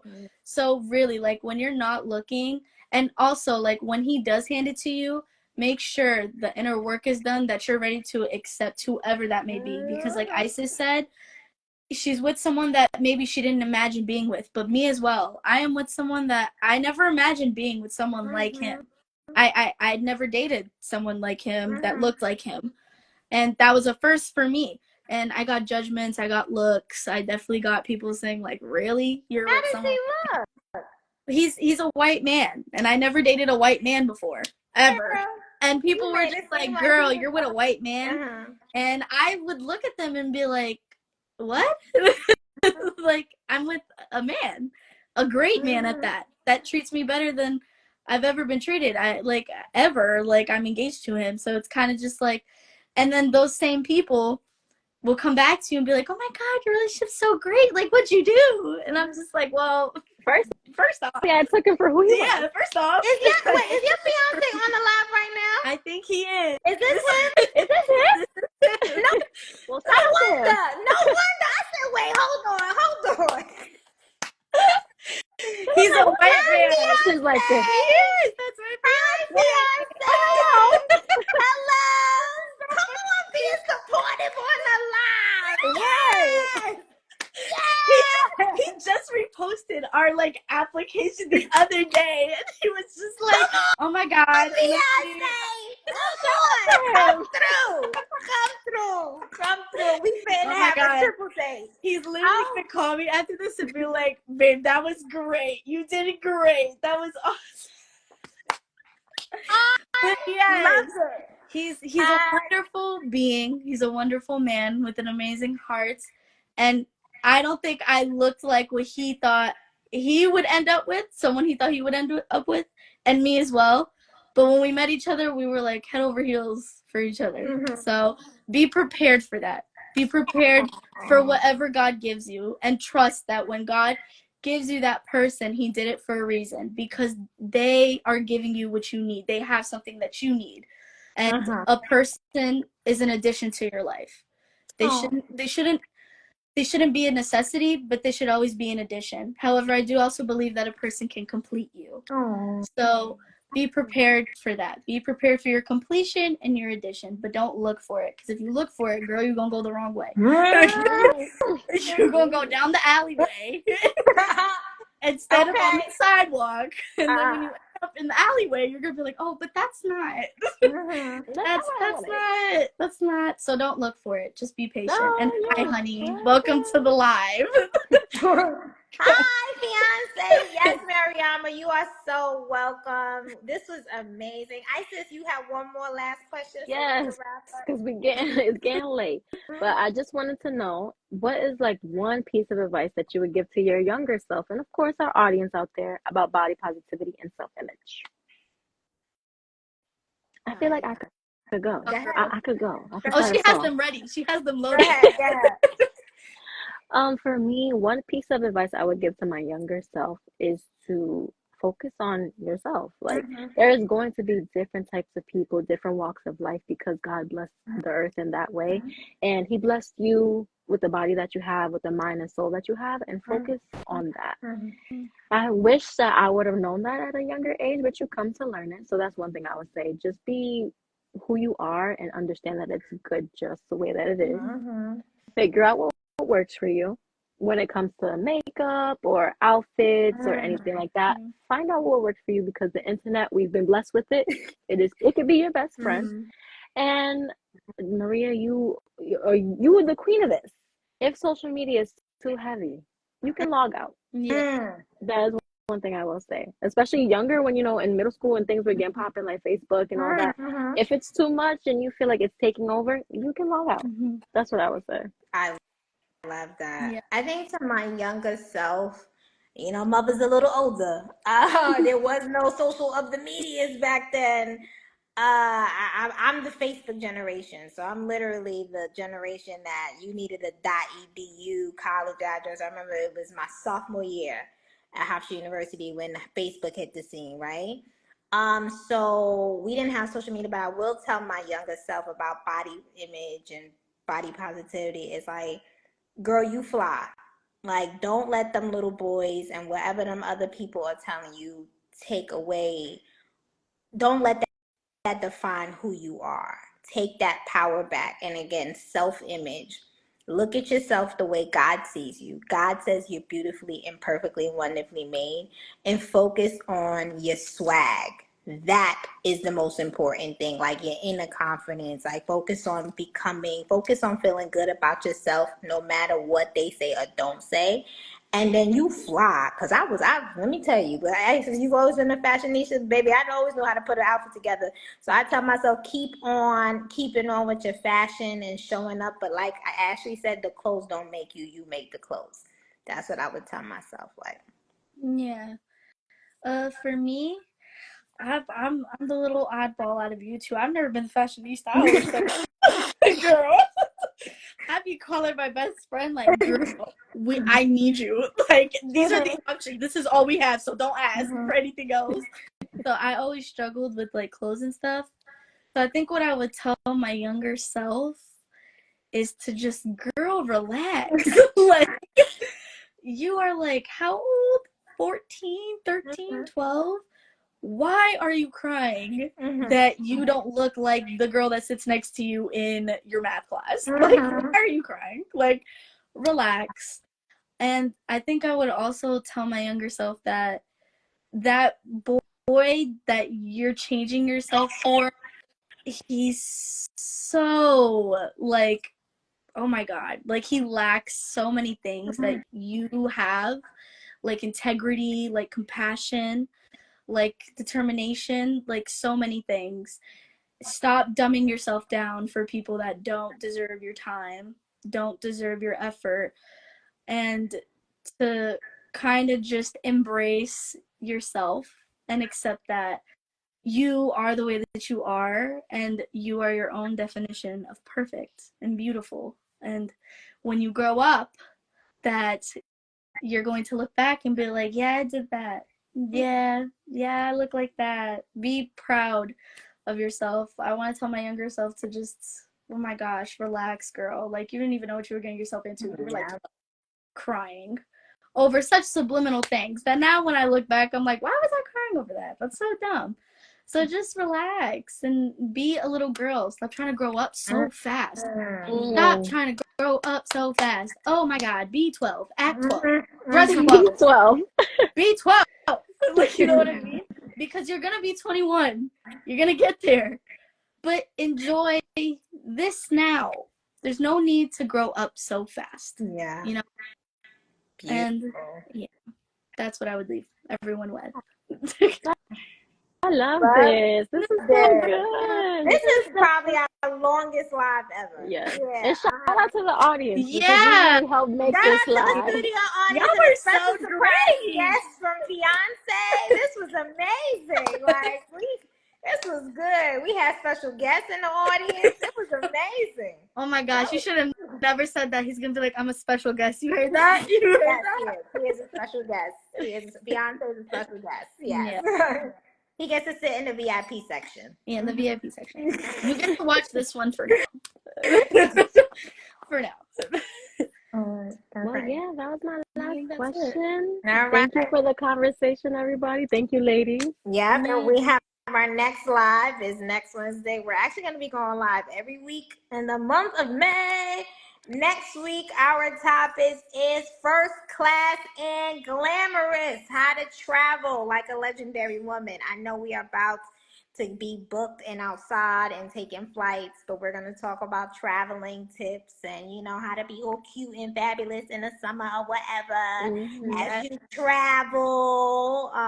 So yeah, if you guys have questions for that live, we have other lives coming. We're going to be talking about some mental health. We're going to be talking about some, you know, how to become a girl boss, all those things. So y'all can definitely always suggest live topics in the comments. And if you have any questions, feel free to let us know. But Isis, I'm going to let you close us out as you always do.